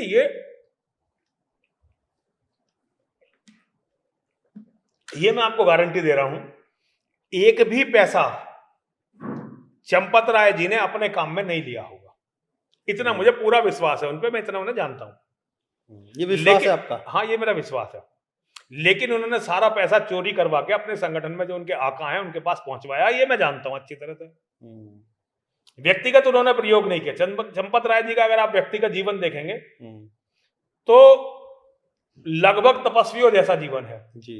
वो ना खाने के शौकीन है, ना कपड़े पहनने के शौकीन है, ना किसी चीज के, उनमें ये शौक है ही नहीं। तो उनका जीवन लगभग संतों के जैसा जीवन है। लगभग इसलिए कि एक उनके को मानसिक बीमारी है। वो नहीं, संत तो नहीं है, खैर संत नहीं है, जीवन लेकिन वैसे जीते हैं, लगभग वैसा, लगभग पूरा जीवन वैसा नहीं है। तो वो जितनी भी बेईमानी करते हैं, देखिए संत तो वो होता है जो भगवान से के लिए और अपनी आत्मा के लिए काम करता हो। उनकी तो आत्मा ही नहीं है। जो आरएसएस के लिए काम करता है वो तो अपनी आत्मा आरएसएस को बेच देता है। भाई आरएसएस में किसी संगठन के प्रति अपनी आस्था रखना या उसको विश्वास रख के देना। नहीं, इतने बड़े हिंदुओं अपने धर्म के, अपने बच्चों के, इतने बड़े गद्दारों के संगठन के प्रति आस्था रखना, इसके लिए आदमी को बहुत ही अपनी अंतरात्मा को बेचना पड़ता है। देखिए अगर आरएसएस चाहता तो आरएसएस हिंदुओं की सारी समस्याओं को हल कर सकता था, सारी समस्याओं को। लेकिन आरएसएस ने केवल हिंदुओं के लिए समस्या क्रिएट की है, एक भी समस्या हल नहीं की है। अगर आप राम मंदिर को मानते हो कि जी राम मंदिर बना के आरएसएस ने बहुत बड़ा काम कर दिया, तो मैं केवल आपकी जो मानसिक क्षमताएं उन्हें साधुवाद देता हूं। आप अपने विचार अपने पास रखिए, मैं इससे सहमत नहीं हूं। बाकी आरएसएस ने हिंदुओं के लिए कुछ नहीं किया। महाराज जी, एक सवाल ये भी उठ रहा है कि चंपत राय को लेकर सवाल तो उठ रहे हैं, क्योंकि महासचिव हैं ट्रस्ट के, सर्वे सर्वा एक तरीके से जो भी कुछ मंदिर में वहां पर, चाहे वो इमारत बनी हो भव्य या जो भी कुछ काम हुआ हो, चंदा इकट्ठा आना, सब कुछ है। लेकिन एक महत्वपूर्ण पद होता है कोषाध्यक्ष का, जिसके पास सारा पैसे का हिसाब किताब होता है जी। जिसके जो कोषाध्यक्ष थे गोविंद गिरी जी महाराज, उनका जिक्र नहीं हो रहा है कहीं। उन्हें तो बुलडोजर से कुचल के मार देना चाहिए। क्यों? साधु वेश में होके उसने इतना बड़ा पाप करवाया केवल इसलिए कि उसे संगठन की कृपा मिल सके, उसे चंदा मिल सके, वो पैसे इकट्ठे करके जगह जगह अपने स्कूल कॉलेज बनवा सके। इसके लिए उसने सनातन धर्म से इतनी बड़ी गद्दारी करवा दी गोविंद गिरी ने। अगर मैं गोविंद गिरी की जगह होता मैं आत्महत्या कर लेता। अगर मैं गोविंद गिरी की तरफ होता, मैंने, देखिए आपने पूछ लिया तो मैंने कह दिया, वरना मैं बात इस पर चर्चा करना नहीं चाहता था। लेकिन मैं सत्य से डरने वाले लोगों में से नहीं हूँ। तो गोविंद गिरी अभी तक उनका नाम सामने आया नहीं, इसलिए कारण ये है, जवाब वो ना तो कोषाध्यक्ष था, ना उसका कोष से कुछ लेना देना है। केवल वो तो इनके पापों को धोने के लिए रखा गया था, और वो इनके पापों को धो रहा है भाई, धो रहा है। वरना कोषाध्यक्ष से एक सन्यासी का क्या मतलब? मैं सन्यासी बनता तो अध्यक्ष बनता, सन्यासी बनता तो महासचिव बनता। सन्यासी का कोषाध्यक्ष बनने का मतलब ही क्या था? कोषाध्यक्ष बनना चाहिए था चंपत राय को, क्योंकि वो वैश्य परिवार से और ईमानदार निष्ठावान व्यक्ति है। गोविंद गिरी केवल अपनी पद लोलुपता के कारण उसके जो है वो कोषाध्यक्ष बने। क्योंकि और सुनिए, ये जो आप सोच रहे हैं ये इतना छोटा मामला नहीं है, ये इतना बड़ा मामला है। आज हिंदू युवाओं की पूरी आस्था टूट गई। जो 18, 17, 18 उनको, जो हमारे शत्रु हैं, वैचारिक शत्रु, वो समझाने लगे कि तुम्हारे दाम में दम ही कितना है। राम अपना मंदिर कभी नहीं बचा सका, मंदिर बनवा दिया राजनीति ने, तो अब अपना कोष नहीं बचा सका। और किसके समय में ये भ्रम भी फैलाया जा रहा है, ये भ्रम फैलाया, और युवा इसका शिकार हो रहे हैं भाई। और हमारे पास इसका कोई जवाब नहीं है क्या? और इसका सुनिए, इसका माध्यम एक सन्यासी बना, गोविंद गिरी इसका माध्यम बने। आज गोविंद गिरी की व्यक्तिगत निष्ठाएं कितनी पवित्र हो, कितने बड़ा वो धर्म का काम कर रहे हो, वो बड़े बड़े करोड़ों अरबों रुपए के आयोजन करते हो, लेकिन आज गोविंद गिरी हिंदुओं के युवकों की, करोड़ों युवकों की आस्था को चोट पहुंचाने के जिम्मेदार बने हैं। मतलब जवाबदेही बनती है उनकी। जवाबी, अरे कोष में चोरी हुई तो जो कोषाध्यक्ष है उसी की तो जवाबदेही बनती है। भाई दूसरे लोग तो कोष में डाका डालेंगे, अध्यक्ष तो कोशिश करेगा कि मिसयूज करे। कोषाध्यक्ष होता ही क्यों है? ताकि वो कोष का ध्यान रखे। तो अगर मैं गोविंद गिरी की जगह होता मैं आत्महत्या कर लेता। शंकराचार्य जी हैं एक हमारे देश के, उन्होंने भी बोला है कि गोविंद गिरी जी देव की जो है कड़ी पूछताछ होनी चाहिए, उनसे भी सवाल जवाब होने चाहिए। लेकिन अभी तक भी उनका नाम इस पूरे प्रकरण में किसी ने उठाया नहीं है। किसका नाम उठा? क्या ये एक साजिश के तहत किया जा रहा है कि चंपत राय या अनिल मिश्रा या टिन्नू यादव या और तमाम जो लोग हैं। गोविंद गिरी ने कपड़े तो बदल लिए हैं, लेकिन गोविंद गिरी जो है संत नहीं है, वो आरएसएस का एक प्रचारक है। आरएसएस को संतों के धनों पर डाका डालना था, तो आरएसएस ने अपने कथावाचक प्रचारकों को कथावाचक के फील्ड में डाला, बड़े बड़े सन्यासी बना दिए। सन्यासी नहीं है वो, लेकिन उन्होंने कपड़े बदल लिए, उन्होंने अपने प्रचारक खड़े कर दिए, सन्यासी खड़े कर दिए नकली बना के। तो भाई ये एक आरएसएस का षड्यंत्र है। गोविंद गिरी उसका एक हिस्सा है, गोविंद गिरी एक हिस्सा, और जगत गुरु शंकराचार्य जी, अभिमुक्तेश्वरन जी जो बोलते हैं वो झूठ बोलते ही नहीं है, वो झूठ बोलते ही नहीं है। मैं उनकी हर बात से सहमत हूं। भारत में एकमात्र वही सन्यासी हैं जो सनातन धर्म के लिए लड़ रहे हैं, उनके अलावा कोई ऐसा सन्यासी है ही नहीं जो सनातन धर्म के लिए कुछ कर रहा हो। लेकिन उनके ऊपर तो लगातार आरोप भी लगते हैं। देखिए उसका कारण यह है कि जिन्होंने सत्ता कब्जा प्रेरित हैं वो पूरी तरीके से, जिन्होंने सत्ता कब्जा रखी है वो तो हर विरोध को राजनीति से प्रेरित बता देते हैं। अब उन्होंने जिन्होंने इसको राम जन्मभूमि के इतने बड़ी लूट को उठाने का प्रयास किया, वो उसे राजनीति से प्रेरित बता रहे हैं भाई। तो इन लोगों का नैतिक कुछ है ही नहीं, इनके कोई नैतिक मापदंड है नहीं, ये हर विरोध को राजनीति करार दे देते हैं। ये गंदगी आरएसएस लाई भारत में, वरना और लोगों में जो इनसे पहले शासक थे वो राजनीतिक विरोध को इस तरह से जो है, इस तरह से नहीं देखते थे। तो ये तो भैया जो भी इनकी बात कहेगा ये उसे जो है राजनीति करार दे देंगे। महाराज जी, चूंकि इसमें ये बात भी सामने है कि चंपतराय अनिल मिश्रा का इस्तीफा हो गया है जी, देर से हुआ। आपको लगता है कि जिस दिन ये देखिए अभी तो मुझे लगता नहीं कि उनका इस्तीफा हो गया, क्योंकि ट्रस्ट के कई लोगों ने बयान दिए हैं कि अभी उनका इस्तीफा नहीं हुआ है, फिर कुछ लोग कह रहे हैं इस्तीफा हो गया, हम इस पर विचार करेंगे। तो ये तो हिंदुओं को एक भ्रम में डाला जाए। और इस्तीफे से क्या होता है, इतने बड़े अपराधी को इसका दंड मिलना चाहिए। दंड क्या मिला? पूछताछ भी हुई है काफी देर, पूछताछ उनसे। देखिए इससे क्या होता है, इससे क्या हुआ भाई? जो इतने बड़े अपराधी हैं ये सनातन धर्म की बात करते हैं जी, तो मनुस्मृति से इसका दंड तय करो ना। वेदों से इसका दंड तय करो। केवल पूछताछ करके ये तो मजाक बना दिया, मखौल बना दिया। आपको क्या लगता है कि जब आपको ये पता चला कि मंदिर में इस तरह का चोरी हुई है और अलग अलग तरह के नुस्खे इसमें तरीके अपनाए गए, चाहे वो सीसीटीवी कैमरा छुपा कर हो या जो आभूषण आए या जो गिफ्ट आए भगवान के लिए वो सब ले लिए गए, किस तरह ये प्रकरण हुआ होगा? किस तरह आपको लगता है कि हाँ इस तरह अंजाम दिया हुआ है इन्होंने? कैसे दे दिया, मतलब बताइए।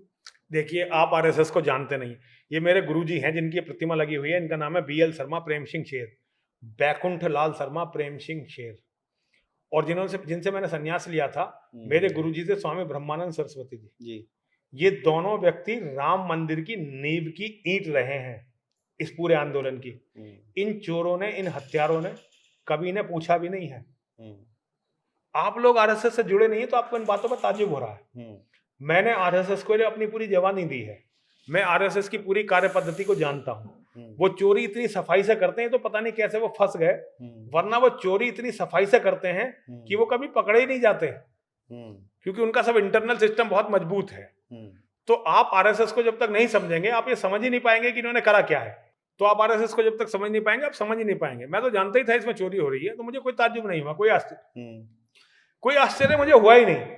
और मैं तो इसे हिंदुओं के ध्यान देने लायक मुद्दा भी नहीं मानता। भरत जी, एक चीज और भी इसमें सामने हुई है जब से ये पूरा प्रकरण सामने आया है, जो बताया जा रहा है कि पहले जहां लाखों रुपए का चंदा रोजाना आता था जी, वहां पर अब भक्तों ने बहुत बड़ी एक कटौती कर दी है, जो कि उनको ये लग रहा है कि जो पैसा हम दे रहे हैं भगवान के लिए वो शायद उचित स्थान तक नहीं पहुंच रहा है, उचित कार्य में नहीं लग रहा है, और ये शायद अब भक्तों के मन में एक बात घर कर गई है, इसीलिए जो चढ़ावा है वो अब आना कम हो गया है। आपकी राय इस पे? आप केवल चढ़ावे की चिंता कर रहे हैं, मैं हिंदू नौजवानों की भावनाओं की चिंता कर रहा हूं। बहुत सारे नौजवान हैं जिन्होंने हिंदू धर्म से, सनातन धर्म से उनका विश्वास, क्योंकि देखिए राम हमारे धर्म के साक्षात स्वरूप है जी, योगेश्वर श्री कृष्ण और भगवान राम हमारे धर्म के साक्षात स्वरूप है बिल्कुल। और उन लोगों के साथ ये हो गया, भगवान राम के साथ। हमारे युवाओं के मन में ऐसे ऐसे प्रश्न पैदा हो गए हैं कि केवल राम मंदिर से नहीं, सनातन धर्म से उनकी आस्था डिगी है। ये बहुत बड़ा अपराध हुआ है। पैसे के नुकसान को मैं नुकसान नहीं मानता, मतलब आस्था को ठेस पहुंचाना ये बड़ा वो है। लेकिन जो आस्था को ठेस पहुंची है, और देखिए हम जैसे बूढ़े लोग, हम तो जानते हैं कि मानव है, चोरी कर रहा है, लेकिन 17-18 साल का लड़का, 15-16 साल का बच्चा, उसकी समझ में ये बात नहीं आएगी। तो आप केवल पैसे की बात ना करें, इस प्रकरण ने हिंदुओं की आस्थाओं पर कितनी चोट पहुंचाई है उस पर ध्यान दीजिए। वो सबसे बड़ी चोट बिल्कुल, वो बड़ा सवाल है, वो बड़ी चोट है। इसमें महाराज जी एक चीज ये भी सामने आई कि ये जो पूरा प्रकरण है पहले से चल रहा था, लेकिन ट्रस्ट के कुछ लोगों ने आंख मूंद कर रखी अपनी, और ये काम को होने दिया गया, लीपापोती करने का प्रयास भी किया गया। क्या आपको भी ऐसा लगता है कि नहीं, हाँ ये लीपापोती की गई? नहीं नहीं नहीं नहीं नहीं नहीं नहीं नहीं नहीं नहीं नहीं नहीं नहीं नहीं नहीं नहीं चौहान साहब, बिल्कुल नहीं। वो चोरी करवा रहे थे, बहुत बड़ी तादाद में मंदिर का पैसा मंदिर से बाहर जा रहा था, कुछ हिस्सा छोटे वाले लोगों ने ले लिया।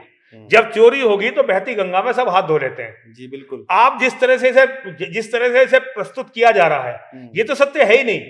ये लोग चोरी करवा रहे थे, एक निश्चित धन निकलवा के ये कहीं भेज रहे थे। सारे लोग तथाकथित बहुत ईमानदार लोग जो हैं, ये जो ट्रस्टी हैं, चोरी ये करवा रहे थे। चोरी उन 8 लोगों ने नहीं की है, उन लोगों ने तो चोरी का थोड़ा सा हिस्सा ले लिया है। ये आंख मूंदे नहीं बैठे थे, ये असली चोर यही हैं, चोरों के सरदार यही हैं। और उनसे भी बड़े इनके बॉसेस वो हैं जो अलग ऑफिसों में बैठे हुए हैं, जो इस देश को चला रहे हैं। मतलब आपको लगता है कि ये पूरी तरीके से सोची समझी साजिश के तहत किया गया, या कोई एक बात ये भी उठ के आई कि एक गिरोह की तरह ये लोग काम कर रहे थे? आरएसएस एक गिरोह ही है। आरएसएस जो जितनी भी कॉपी करता है वो इस्लाम की कॉपी करता है। आरएसएस एक गिरोह ही है, लेकिन इस्लाम जो है हत्यारों का गिरोह है, बलात्कारियों का गिरोह है। आरएसएस दलालों का गिरोह है, टुच्चे वाले चोरों का गिरोह है, ठगों का गिरोह है। आरएसएस हत्यारों का शिकारियों का गिरोह नहीं है। आरएसएस जो है छोटे जो टुच्चे टाइप के ठग होते हैं उनका गिरोह है। तो मैं तो आरएसएस को अच्छी तरह से जानता हूं। तो टुच्चे टाइप के ठग हैं। इनमें एक योगी को छोड़ दें आप, पूरी बीजेपी में, आरएसएस में, इनमें तो कोई मानव है ही नहीं। वो एक योगी है इसलिए उसके प्रति सॉफ्ट कॉर्नर? नहीं नहीं नहीं, बिल्कुल वो व्यक्ति आदमी अरे क्या बात कर रहे हैं यार, भय मार महादेव के सिवा किसी का भय है ही नहीं इस जीवन में।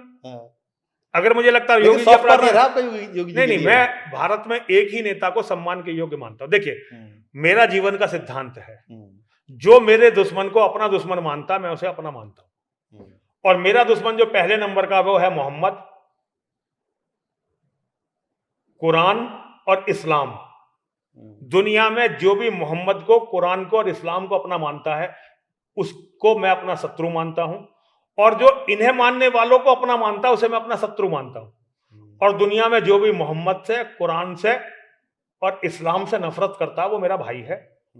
उसके हर उस व्यक्ति के प्रति मेरे मन में सॉफ्ट कॉर्नर है। लेकिन आप जो बात कह रहे हैं, इतनी नफरत आपके मन में है उनके प्रति, है मुसलमानों के प्रति है, लेकिन बहुत से लोग ऐसे भी हैं हमारे देश में मुसलमान जिन्होंने बहुत देश का नाम भी ऊंचा किया है, जैसे कि अब्दुल कलाम साहब। मेरी पूरी वीडियो है, मैं इसमें तुम्हें इसलिए नहीं करना चाहता कि तुम जेल में भेज देंगे, मुझे नहीं भेजेंगे, तुम्हें जेल में भेज देंगे। लेकिन सबको एक ही तराजू में तोल देना क्या सही है? बड़ा जिसका आपने अभी नाम लिया, मैं उसका नाम भी नहीं लेना चाहता। मानव जाति में इतने नहीं हुए। क्यों आप ऐसा कह रहे हैं? क्योंकि मेरे पास इसका पूरा रिकॉर्ड है, मैं इसलिए कह रहा हूं। लेकिन ये बातें आप लोगों की समझ में नहीं आएंगी, क्योंकि आपने जो है इस बात को मन में आपके में भर दिया गया है कि वो मतलब जो भी भर दिया गया है। और यहाँ ऐसे लोगों को परमवीर चक्र दिए गए जो भागते हुए मारे गए। उन्हें परमवीर चक्र केवल इसलिए दे दिया कि वो मुसलमान थे। और कांग्रेस की सरकार चाहती थी कि भाई एक आध मुसलमान को भी परमवीर चक्र दो। इस देश में भारत रत्न भी केवल इसलिए दे दिया गया क्योंकि उससे सब डर गए थे। जिसे आप मतलब, अब चलिए मैं इस बात को बात नहीं करना चाहता क्योंकि फिर आपका मुकदमा लगे, मेरे पे मुकदमा लड़ाए, या आप इसे दिखा ना पाओ तो फिर अपना समय व्यर्थ करना बेकार है। लेकिन जिन्हें आप बहुत बड़ा मानते हैं वो अंदर से बहुत बड़े जिहादी हैं, और वो आम जिहादी से बड़े जिहादी हैं। चलिए हम आपके अपने मुद्दों पर आते हैं, चर्चा करते हैं। मंदिर की बात हमने काफी कर ली है। आप महाराज जी बहुत मुखरता से अपनी बात को रखते हैं, इसमें कोई शक नहीं है। लव जिहाद को लेकर अपनी बात रखते हैं, आप धर्मांतरण को लेकर अपनी बात रखते हैं जी। और कई तरह की जिहाद हमारे देश में हो रही है उनको लेकर रखते हैं। अभी की अगर स्थिति की बात करूं तो भारत किस दिशा में जा रहा है, आपका क्या रुख है इन चीजों भारत को बहुत लेकर? तेजी से महाविनाश की तरफ जा रहा है, सर्वनाश की तरफ जा रहा है। हम्म, देखिए, भारत पे अभी की जो हमारी हिंदुओं की स्थिति है, उससे मुझे लगता है कि बहुत जल्दी भारत का प्रधानमंत्री मुसलमान होगा। भारत का प्रधानमंत्री जिस दिन मुसलमान बनेगा, केवल 20 साल के अंदर 40% हिंदू मर्दों का कत्ल हो जाएगा। लेकिन लेकिन आप जो ये बात बोल रहे हैं मुझे आधारहीन लगती है। दूसरा ये कि जिस तरीके से सरकार लगातार हिंदुत्व को लेकर काम कर रही है, ऐसे में जैसे कि जो भी नहीं, बताओ ना देखिए, मुझे, काम बताओ ना। मैं राजनीतिक इंसान नहीं, आप हूं, मैं पत्रकार है ना, मैं तो पत्रकार आप हूं। सरकार के मुझे वो काम गिनवाइए जिससे इस्लाम का जिहाद बाल बराबर भी कमजोर हुआ हो और सनातन धर्म देखिए, मजबूत हुआ। मैं ना तो उनका प्रचार करने के लिए यहाँ नहीं बैठा हूं, नहीं, लेकिन सरकार पत्रकार का एक काम है ना, आप कह रहे हैं कि जिस हाँ। तरह सनातन धर्म का काम सरकारें कर रही हैं, नहीं तो कर मुझे रही है, वो दिखाती है, हाँ, दिखा रही है ना, झूठ बोल रही है, वो फ्रॉड है। मैंने आपको आरएसएस की अभी परिभाषा दी है, वो फ्रॉड है। अगर आप कुछ अपनी बात बोल रहे हैं तो आपका प्रेरोगेटिव, आप क्या बोल रहे हैं, मैं उसको काउंटर नहीं कर रहा, लेकिन हाँ आपकी बात समझ रहा हूँ। तो देखिए, फिर उनकी बात है, देखिए, समझ रहा हूँ। मुझे सिर्फ ये लगता है कि भारतीय जनता पार्टी की सरकार में जितना हिंदू कमजोर हुआ है, इतना हिंदू किसी सरकार में कमजोर नहीं हुआ, क्योंकि हर सरकार में ऐसे लोग थे जो उन सरकारों के खतरों के प्रति हिंदुओं को बता रहे थे कि भाई ये लोग जो बैठे हुए हैं, इंदिरा गांधी है, राजीव गांधी है और नेहरू था, गांधी था, कि भाई मुसलमान से मिलके ये तुम्हें मारने का षड्यंत्र रच रहे हैं। मतलब लेकिन आपको ये लगता है कि जो लव जिहाद जैसा बहुत गंभीर विषय है, इसमें कोई दो राय नहीं है कि लव जिहाद हो गया, धर्मांतरण हो गया, या तरह तरह की जिहाद जो हम देख रहे हैं, क्या आपको लगता है कि हमने लव जिहाद सुन लिया, थूक जिहाद सुन लिया, लैंड जिहाद सुन लिया, कई तरह की जिहादें सुन ली हैं, आप चूंकि लगातार इसमें संलिप्त रहते हैं, चर्चा करते रहते हैं, नए नए तरह के विषय उठाते रहते हैं, क्या आपको लग रहा है कि पिछले कुछ समय में नई तरह की जिहाद भी शुरू हुई है?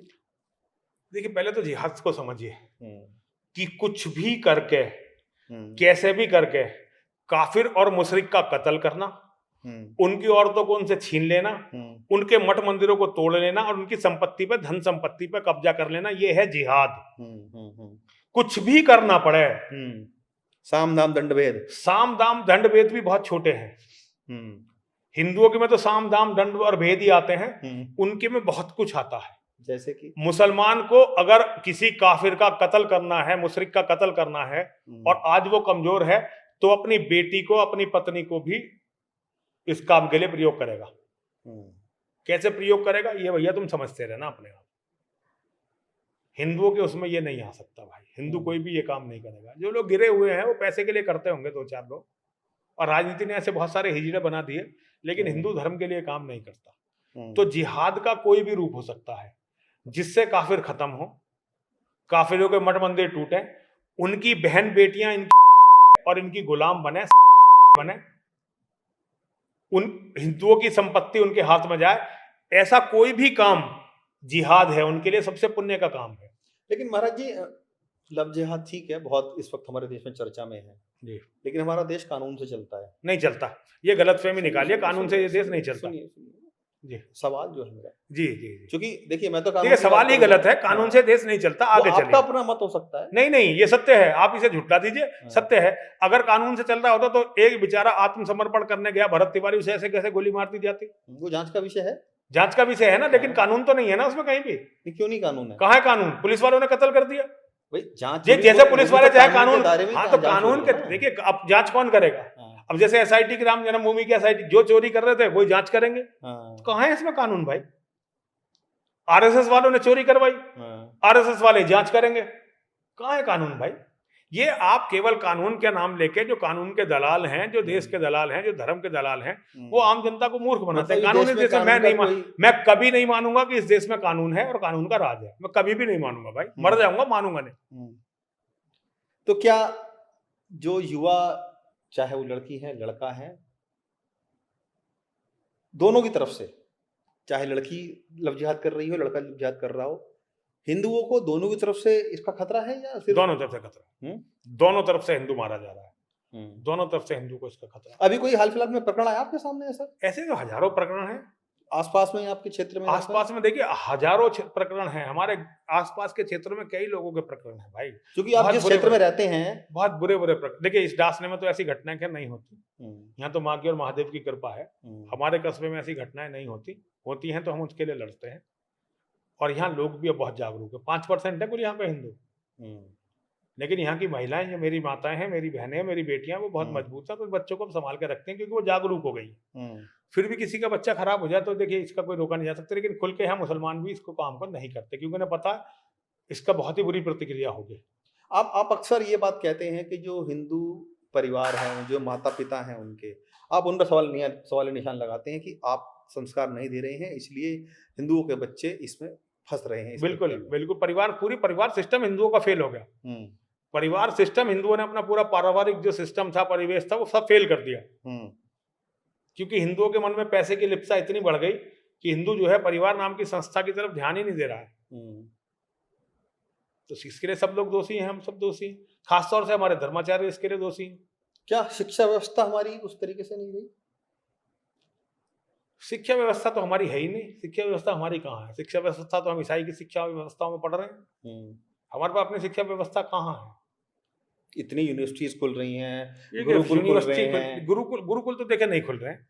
गुरुकुल तो हिंदुस्तान में गुरुकुल पद्धति, जो गुरुकुल खुलते हुए आपको लग रहे हैं वो भी सीबीएसई का कोर्स पढ़ा रहे हैं। हाँ बिल्कुल ठीक है, तो उन्हें गुरुकुल मत मानिए। हिंदुओं की देखिए, बाबा रामदेव इसमें शुरू कर रहे हैं, इस पे बाबा रामदेव ने कुछ प्रयोग शुरू किया है, वो पता नहीं कब तक सफल होंगे। आचार्य कुलम, देखिए वो बाबा रामदेव को मैं इसके लिए साधुवाद देता हूँ। तो देखिए वो कब फलीभूत होते हैं। अभी तो मुझे कुछ ऐसा लग नहीं रहा कि भारत में हिंदू की कोई शिक्षा है। हम ईसाइयों की शिक्षा को फॉलो कर रहे हैं और उसी वजह से हमारी परिवार की संस्थाएं बर्बाद हो गई।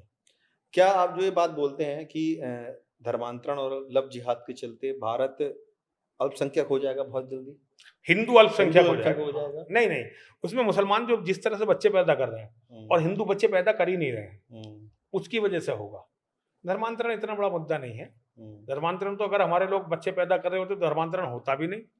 हमारे यहाँ सबसे ज्यादा वो लोग दोषी हैं जो अपने, एक तो बच्चे पैदा ही नहीं कर रहे और बहुत सारे लोग अपने गर्भ में बच्चों को मरवा रहे हैं। इतना बड़ा पाप करने वाले लोगों के वंश नहीं बचेंगे। कौन कौन से ऐसे संगठन आपकी नजर में आते हैं कि जो लव जिहाद को बढ़ावा दे रहे हैं भारत में? कौन वो लोग हैं आपको लगता है? इस्लाम, पूरा का पूरा इस्लाम भाई, केवल भारत में नहीं पूरी दुनिया में। लंदन की संसद हिली हुई है इस समय, इंग्लैंड की संसद। वहां ग्रूमिंग गैंग के नाम से जो चल रहा, पाकिस्तानियों ने औरतें बर्बाद करके रख दी उनकी। ये पूरी दुनिया की समस्या और हर मुसलमान इसमें संलिप्त है। जो मुसलमान मोहम्मद को मानता है, जो मुसलमान कुरान को मानता है, जो मुसलमान इस्लाम को मानता है, वो सारे के सारे इसमें है भाई, एक भी बाहर नहीं है। हालांकि इसको लेकर भारत में जो कानून है वो भी बहुत सख्त बनाए गए हैं, चाहे लव जिहाद को लेकर हो या धर्मांतरण को लेकर हो। कई राज्यों ने बनाए हैं, उत्तर प्रदेश ने बनाए हैं, असम में बना है, उत्तराखंड। कोई सख्त कानून नहीं है, कोई सख्त कानून। बहुत छिद्रों वाले कानून है मुसलमानों के लिए। कानून देखिए, एक तो पहली बात तो ये है कि मुसलमान का इस संविधान, इस कानून को मानते ही नहीं। मुसलमानों का कोई वो कुरान को मानते हैं। लखनऊ में बहुत बड़ी घटना हुई, हमने जिस तरीके से देखा, हर जगह घटना होती है। तो मुसलमान काम नहीं कर पा रहा अपना। कानून तो है ही नहीं। कानून तो जब करेगा जब है ही नहीं। भारत में कानून तो जब करेगा जब कानून होगा। कानून भारत में है ही नहीं। भारत में तो यहाँ भीड़ तंत्र है, नेताओं की जो मर्जी हो वो कर दें। नहीं तो आपके हिसाब से हमारे देश में कानून की कोई वैल्यू नहीं है? कोई वैल्यू नहीं है। कोई वैल्यू इस चीज की है, पैसे की, बस पैसे की। हिंदुओं के लिए पैसे की वैल्यू है, इस्लाम, मुसलमानों के लिए इस्लाम की। और सरकार के लिए क्या वैल्यू है? सरकार, देखिए सरकार में जो हिंदू हैं वो तो हिंदू ही है ना, उनके लिए पैसे की, औरतों की, और बस यही लिप्सा है उन्हें, और तो कुछ उनके है नहीं बस की। तो वो इसी में पागल हुए पड़े हैं, सब अपना अपना पैसा कमा रहे हैं। बाकी मुसलमान जो है इस्लाम के लिए काम कर रहा है, हिंदू पैसे के लिए काम कर रहा है। लेकिन वो मुसलमान भी तो भारतीय ही है ना? नहीं, भारतीय नहीं है मुसलमान। मुसलमान होता है। पहले इस्लाम को पढ़िए, इस्लाम को पढ़ेंगे तो आपके समझ में बहुत सारी बात आएंगी। हिंदू 1400 साल से वही गलती कर रहे हैं और आप जैसे नौजवान उन्हीं गलतियों को दोहरा रहे हैं। मुसलमान होता है, वो तो उस धर्म में पैदा हुआ था, मुसलमान ही है। नहीं, हिंदू तो हिंदू नहीं होता। हिंदू तो जहाँ जाता है वहीं का हो जाता है। नहीं, मैं तो अगर देखिए किसी की एक दो की अपनी बात हो सकती है, लेकिन हर किसी की नहीं हो सकती ना वो सोचना ऐसा। अगर आप अमेरिका चले गए तो आपकी आइडेंटिटी एज ए अमेरिकन हो जाएगी। नहीं, बिल्कुल नहीं रहेगी। अमेरिकन हिंदू नहीं। देखिए आपके नहीं, देखिए ना तो कोई मुझसे मेरा जन्म का छीन सकता, लेकिन अमेरिका में लाखों हिंदू, किस धर्म में पैदा हुआ, अमेरिका में लाखों। मैं इस बात से इत्तेफाक नहीं रखूंगा। नहीं रखिए, कोई आपकी मर्जी है, लेकिन मैं तो क्योंकि खुद बाहर रहा हूँ जी। हमारे लोग जब बाहर जाते हैं वो सबसे पहला समझौता धर्म से करते हैं, सबसे पहला समझौता धर्म से करते हैं। उसके बहुत सारे वो अपने आप से धोखा कर रहे हैं फिर तो ये हिंदू, यही तो हिंदू है भाई, जो अपने आप से धोखा करे, अपने धर्म से धोखा करे, अपने परिवार से धोखा करे। आप तो मॉस्को में रहे, मॉस्को में रहा, मैंने आधी दुनिया देखी है। ठीक है ना। और मैंने अमेरिका, ऑस्ट्रेलिया, कनाडा इन्हें छोड़ के हाँ, पूरा यूरोप देखा हुआ है, एशिया के बहुत सारे देश देखे हुए हैं। और कितने मैंने विदेशी लोग ऐसे हैं जो हिंदू धर्म को अपना भी रहे हैं। देखिए नहीं, वो हिंदू धर्म को नहीं अपना रहे हैं, हिंदू धर्म के कुछ रिचुअल्स को अपना रहे हैं जी, मतलब बात तो एक ही है ना। नहीं नहीं, एक बात नहीं है, बात में बहुत अंतर है। हाँ, हिंदू धर्म को अपनाना और हिंदू धर्म के कुछ रिचुअल्स को अपनाना, ये बहुत बड़ा अंतर है। लेकिन हम इसे चलिए खैर, तो बहुत गूढ़ विषय हो जाएगा, तो ये फिर कभी चर्चा करेंगे। तो मतलब ऐसा इतना आसान नहीं है ये बातें सारी। लेकिन आज की देश में हमारा युवा कहाँ जा रहा है, क्या लग रहा है आपको? वो बढ़ रहा है, तरक्की कर रहा है, या आपके हिसाब से वो सिर्फ लव जिहाद में फंस कर रह रहा है, या अलग तरह के किसी कृत्य में फंस रहा है? आप हिंदू, मतलब जो देश के युवा हैं, चाहे वो किसी भी धर्म के हो, किसी भी जाति के हो, किसी पंथ के हो, युवाओं को लेकर आपकी क्या सोच है भारत के? देखिए, मेरी सोच केवल सनातन युवाओं के प्रति है, दूसरे धर्म के युवाओं के प्रति मेरी कोई सोच नहीं। ठीक है, सनातन आपका धर्म अपना मत हो सकता है, बिल्कुल। हाँ, उसमें बिल्कुल। सम्मान है उस देखिए, चीज़ मैं का। तो, मुझे कोई भय नहीं है और मैं कोई नेता नहीं हूँ। जी जी जी, मैं सनातन धर्म का एक अनुयायी सिपाही हूँ। हूँ, संत नहीं मानता खुद को, सिपाही मानता हूँ, और मैं दान पे आधारित हूँ। मैं क्या कुत्ते से भी बुरा हूँ क्या? कुत्ता भी उसका वफादार होता है जिसका दिया हुआ खाता है। तो मैं जिनका दिया हुआ खाता हूँ, मैं उनका वफादार हूँ, और मैं केवल केवल हिंदू समाज के बारे में सोचता हूँ। और मुझे लगता है कि हमारा युवा बहुत बुरी तरह दिग्भ्रमित है। वो धर्म से अलग है, वो अपने परिवार से अलग है, सामाजिक वैल्यू तो उसके अंदर कोई है ही नहीं। बहुत बुरी स्थिति में हमारा युवा है। तो उसके लिए आप क्या कर रहे हैं, उसको अगर सुधारने के लिए? मैं अपनी तरफ से बहुत प्रयास कर रहा हूँ। जैसे कि हमने जितने भी युवाओं को जोड़ा है, उन्हें सबसे पहले पारिवारिक परिवार से जुड़ने का। कितने युवाओं को जोड़ा है आपने? देखिए, मेरे साथ लाखों लड़के हैं, लड़के बहुत हैं मेरे साथ। सिर्फ उत्तर प्रदेश के नहीं, पूरे भारत के, पूरी दुनिया के हैं। हाँ। देखिए, असली सर्किल तो देखिए, मुझे जो मेरे मित्र हैं, अनुयायी मेरे हिंदू हैं, लेकिन मेरे मित्र जो हैं वो तो यहूदी और ईसाई हैं। अच्छा, जो मेरी बात को समझते हैं। हिंदू तो मेरी बात को समझता नहीं, मानता नहीं, लेकिन हिंदुओं में भी युवाओं का एक बहुत बड़ा वर्ग है जो मुझे मानता है और मेरी बातों को समझता है। आप बहुत सारे ऐसे लोग देखेंगे जो अब 3-3, 4-4 बच्चे पैदा कर रहे हैं, वो ज्यादातर मेरे ही अनुयायी हैं। आप ये जो बात कह रहे हैं कि आपकी बात को कोई समझता ही नहीं है, जो नहीं, एक जनरल हिंदू नहीं समझता, लेकिन मेरा एक अनुयायियों का अपना एक, देखिए मैं अब सुनिए, क्या ये मान के चले कि जो आप बात कह रहे हैं कि हिंदू भटका हुआ है, युवा भटका हुआ है, अगर ये भटकाव कंटिन्यू बना रहा ऐसे ही और आने वाले सालों तक ही इस तरह बना रहा, क्या यति नरसिम्हानंद जी महाराज भी किसी दूसरे धर्म को अपनाएंगे? कोई चाहे वो यहूदी धर्म हो, कोई चांस नहीं। मैं सनातन था, सुनो, मैं सनातन था, सनातन हूँ, सनातन ही रहूंगा, भले कोई मेरे साथ आए या ना आए, कोई आए या ना। मैं तो लड़ने के मरने के लिए पैदा हुआ हूँ। ऐसा भी समय लोगों ने देखा जब मैं अकेला लड़ा हूँ, पूरे सिस्टम से, पूरे पुलिस से, मुसलमानों की भीड़ से अकेला खड़ा था। मुझे मेरी माँ ने, मेरे महादेव ने बचाया। मेरी माँ ने, मेरे महादेव, मुझे अटल विश्वास है अपनी माँ पे और महादेव पे। जो कुछ हो रहा है उनकी योजनाओं के अनुसार हो रहा है। इस्लाम अगर बढ़ भी रहा है तो ये हमें हमारे कुकर्म याद दिलाने के लिए, हमारी कमियों को याद दिलाने के लिए बढ़ रहा है।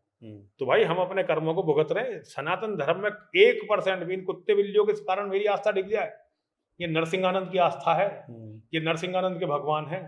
नरसिंहानंद अपने धर्म के लिए लड़ेगा, और सुनो, मैं लड़ता हुआ मारा जाऊंगा, मैं फिर जन्म लूंगा, और फिर मैं इन्हीं पागल आदमखोर कुत्तों से लड़ूंगा। एक दिन मैं धरती से इस्लाम के खत्म होने का कारण बनूंगा। ये आप मानते हैं? मानता नहीं हूं, अटल विश्वास है मेरा, मेरी माँ और मेरे महादेव, और मेरी ये जन्म कोई इस जन्म की लड़ाई नहीं है। क्या आपको लगता है महाराज जी कि इस वक्त भारत में, चाहे हमारे साधु संत समाज हो, या जैसे कि आप बात कह रहे हैं कि आप इस्लाम को खत्म करने के लिए बने हैं, क्या वाकई में इस बात को साथ देने के लिए आपके लोग खड़े होंगे? बहुत लोग हैं मेरे साथ, बहुत लोग हैं। कहते हैं बरगला दिए गए हैं वो। तो ये तो देखो, इतिहास तय करेगा कि मैं सच था या वो सच थे। सावरकर को आज भी हिंदू गद्दार कहते हैं, लेकिन सावरकर की एक भी बात झूठ नहीं निकली। और हिंदू जिसे अपना बाप बना के घूम रहे हैं ना, गांधी को, उसकी एक भी बात सच नहीं थी, एक भी बात सच नहीं निकली। आप खोल कर देख लो, आज भी जो हम पाप भुगत रहे हैं केवल गांधी और नेहरू के कर्मों को भुगत रहे हैं। लेकिन हिंदू एक ऐसी नीच बिरादरी है, हिंदू ऐसी एक नीच कौम है जो हिंदू धर्म के लिए लड़ते हैं, उन्हीं को कल्पित सिद्ध कर देते हैं। आप सबको एक ही तराजू में कैसे तोल सकते हैं? ज्यादातर देखिए, किसी भी कौम की जब बात होती है तो ज्यादातर की, अगर ये कौम नीच ना होती तो 1400 साल से इसकी ये दुर्गति होती। हाँ, तो मैं उसी में से हूँ ना, हाँ तो मैं उसी में से हूँ ना, मैं भी उन्हीं लोगों में से हूँ ना, वो तो कर्म भुगत रहा हूँ।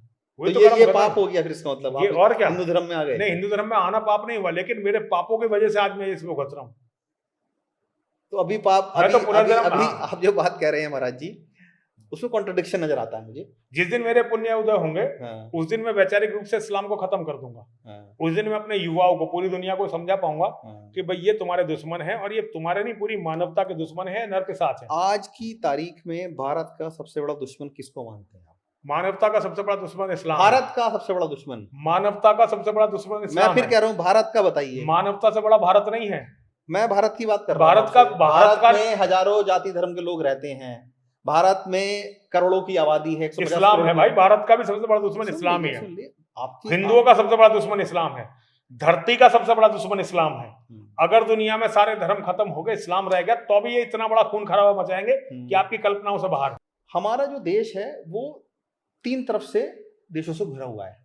एक तरफ पाकिस्तान है, एक तरफ नेपाल है, उसके ऊपर चाइना है, बांग्लादेश है, म्यांमार है। लेकिन 3 देश ऐसे हैं जो भारत के लिए हमेशा किरकिरी बन के रहे हैं। चीन हमेशा पाकिस्तान को सपोर्ट करता रहा, हालांकि भारत के साथ भी बड़ी दोस्ती की बातें करता रहा है जी।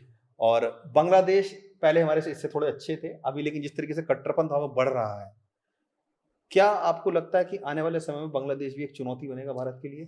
भारत की चुनौती पहले तो समझो, भारत की नहीं, हिंदुओं की चुनौती क्या है। आंतरिक चुनौती। हाँ, हिंदुओं की चुनौती समझो, असली चुनौती क्या है। हिंदुओं की चुनौती है हिंदुओं की कायरता, हिंदुओं की चुनौती है हिंदुओं की अकर्मण्यता, हिंदुओं की चुनौती है हिंदुओं का कमीनापन। हिंदुओं की 3 चुनौती हैं।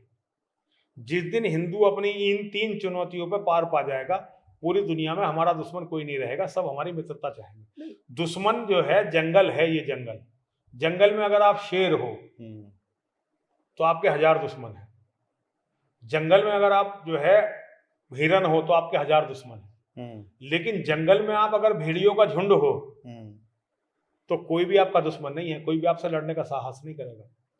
जिस दिन हिंदू वास्तविक सनातन बन जाएगा और अपनी कौम के लिए काम करना लगेगा, उसके बाद हिंदू को कोई भी दुश्मन नहीं रहेगा। तो सारे खुद हिंदू देश बन जाएंगे। हिंदू को बाहर के लोगों से लड़ने की जगह पहले अपने आप से लड़ना पड़ेगा। हिंदू को कृष्ण की तरह बनना पड़ेगा, हिंदू को भगवान राम की तरह बनना पड़ेगा, हिंदू को भगवान परशुराम की तरह बनना पड़ेगा, बजरंगबली हनुमान की तरह बनना पड़ेगा, हिंदू को आचार्य चाणक्य की तरह बनना पड़ेगा, हिंदू को बनना पड़ेगा वीर सावरकर की तरह, नाथुराम गॉडसे की तरह उदात्त, जो मूल्यों के लिए जिए और मूल्यों के लिए मिट गए।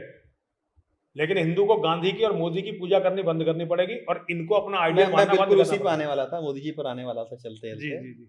क्या लगता है कि मोदी जी जब से प्रधानमंत्री बने हैं तो देश में कोई बदलाव आया है? हाँ, बदलाव आया है। देश पूरी तरह से विनाश की तरफ चला गया।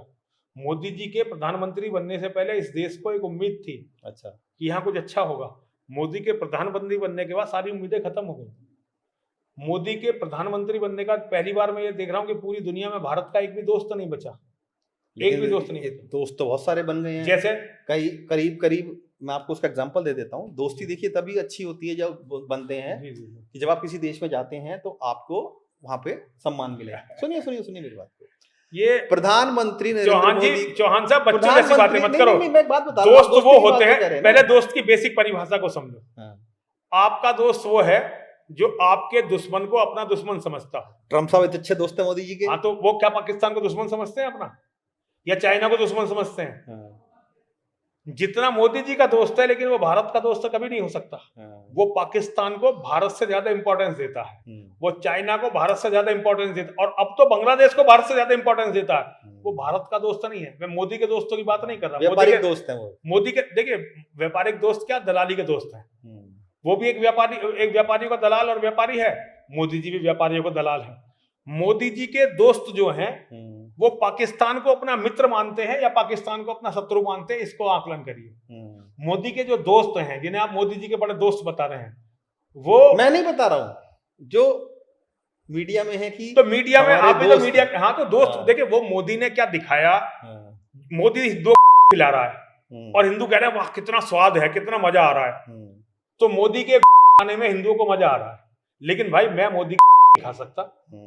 मेरे में इतनी बुद्धि है, मैं जिसे मोदी अपना दोस्त बताता है कि हमारा दोस्त हो गया, अब मैं उसका कंपेरिजन ये करता हूं कि अगर भारत पाकिस्तान का कभी झगड़ा हुआ तो मोदी का ये दोस्त भारत का साथ देगा या पाकिस्तान का साथ देगा। एक ऐसी दुविधा और आ गई है मोदी जी के सामने जी, 4 तारीख को ईरान के जो सर्वसेवा नेता थे जी खामनेई साहब, उनका जनाजा होना है। जी अभी तक उनको दफनाया नहीं गया है और 4 तारीख को ही अमेरिका का नेशनल डे होता है। समझौता भले ही उनके बीच में हो गया, युद्ध विराम हो गया है। जी अब क्योंकि ईरान हमारा दोस्त मुल्क रहा है, कभी भी नहीं रहा। ठीक है, आपके हिसाब से नहीं रहा ईरान होगा, कभी भी लेकिन नहीं लेकिन रहा। जो रही है, मैं बात बता रहा हूँ आपसे। अभी दुविधा कैसी आ गई है, देखिए आप, मोदी जी को न्योता मिला है ईरान की तरफ से कि आप खामनेई साहब के जनाजे में आइए। और ईरान के जो सर्वोच्च नेता रहे हैं वो भारत में अक्सर इस तरह के कार्यक्रमों में आते रहे हैं। चाहे वो इंदिरा गांधी जी का उनका हत्या की गई तब वो वहां पर आए, उनके राजीव गांधी मरे तब आए, और भी कई ऐसे बड़े नेता है जो अमूमन यहाँ पर आते रहते हैं। अब मोदी जी को भी न्योता मिला है, क्या आपको लगता है कि मोदी जी को वहां जाना चाहिए उनके जनाजे में 4 तारीख को, या तो दोस्त को नाराज कर लें या अपनी दोस्ती निभा लें? क्या लगता है आपको? देखिए, तो मोदी जाने, मोदी का काम जाने। आपका क्या मत है? मेरा तो इसमें कोई मत है नहीं। मोदी के बारे में मेरा कोई मत नहीं कि मोदी को ये करना चाहिए। मोदी मेरे कहने थोड़ी करेगा, मोदी अपने हिसाब से करेगा।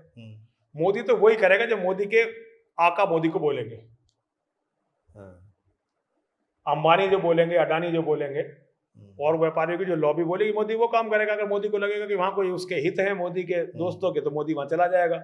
अगर मोदी को लगेगा वहां उसके दोस्तों के कोई हित नहीं है तो वो वहां पर नहीं जाएगा। लेकिन एक संबंध के तौर पे संबंध कोई, मोदी ने कोई संबंध नहीं निभाया। अगर मोदी को संबंध निभाने होते तो सबसे पहला संबंध निभाता मोदी आडवाणी जी से।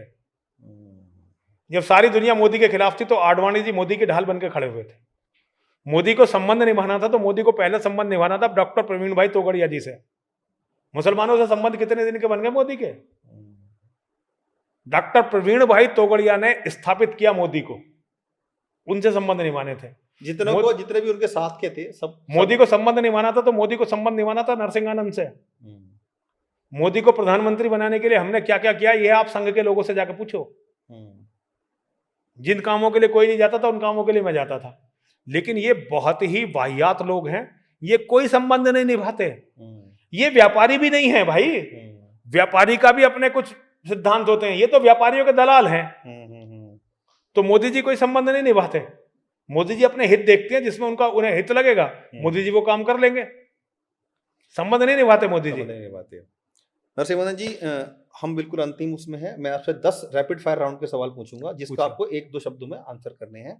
ये हमारा अंतिम पड़ाव है इस पॉडकास्ट का, और उम्मीद करते हैं कि आप उनके बड़े साबुगी से जवाब देंगे। पहला सवाल मेरा यह है कि राम मंदिर के चंदे घोटाले के आरोप पर आपका शब्द में क्या रिएक्शन है? राजनीतिक साजिश या भीतरघात? भीतरघात। संतों की भूमिका पर है।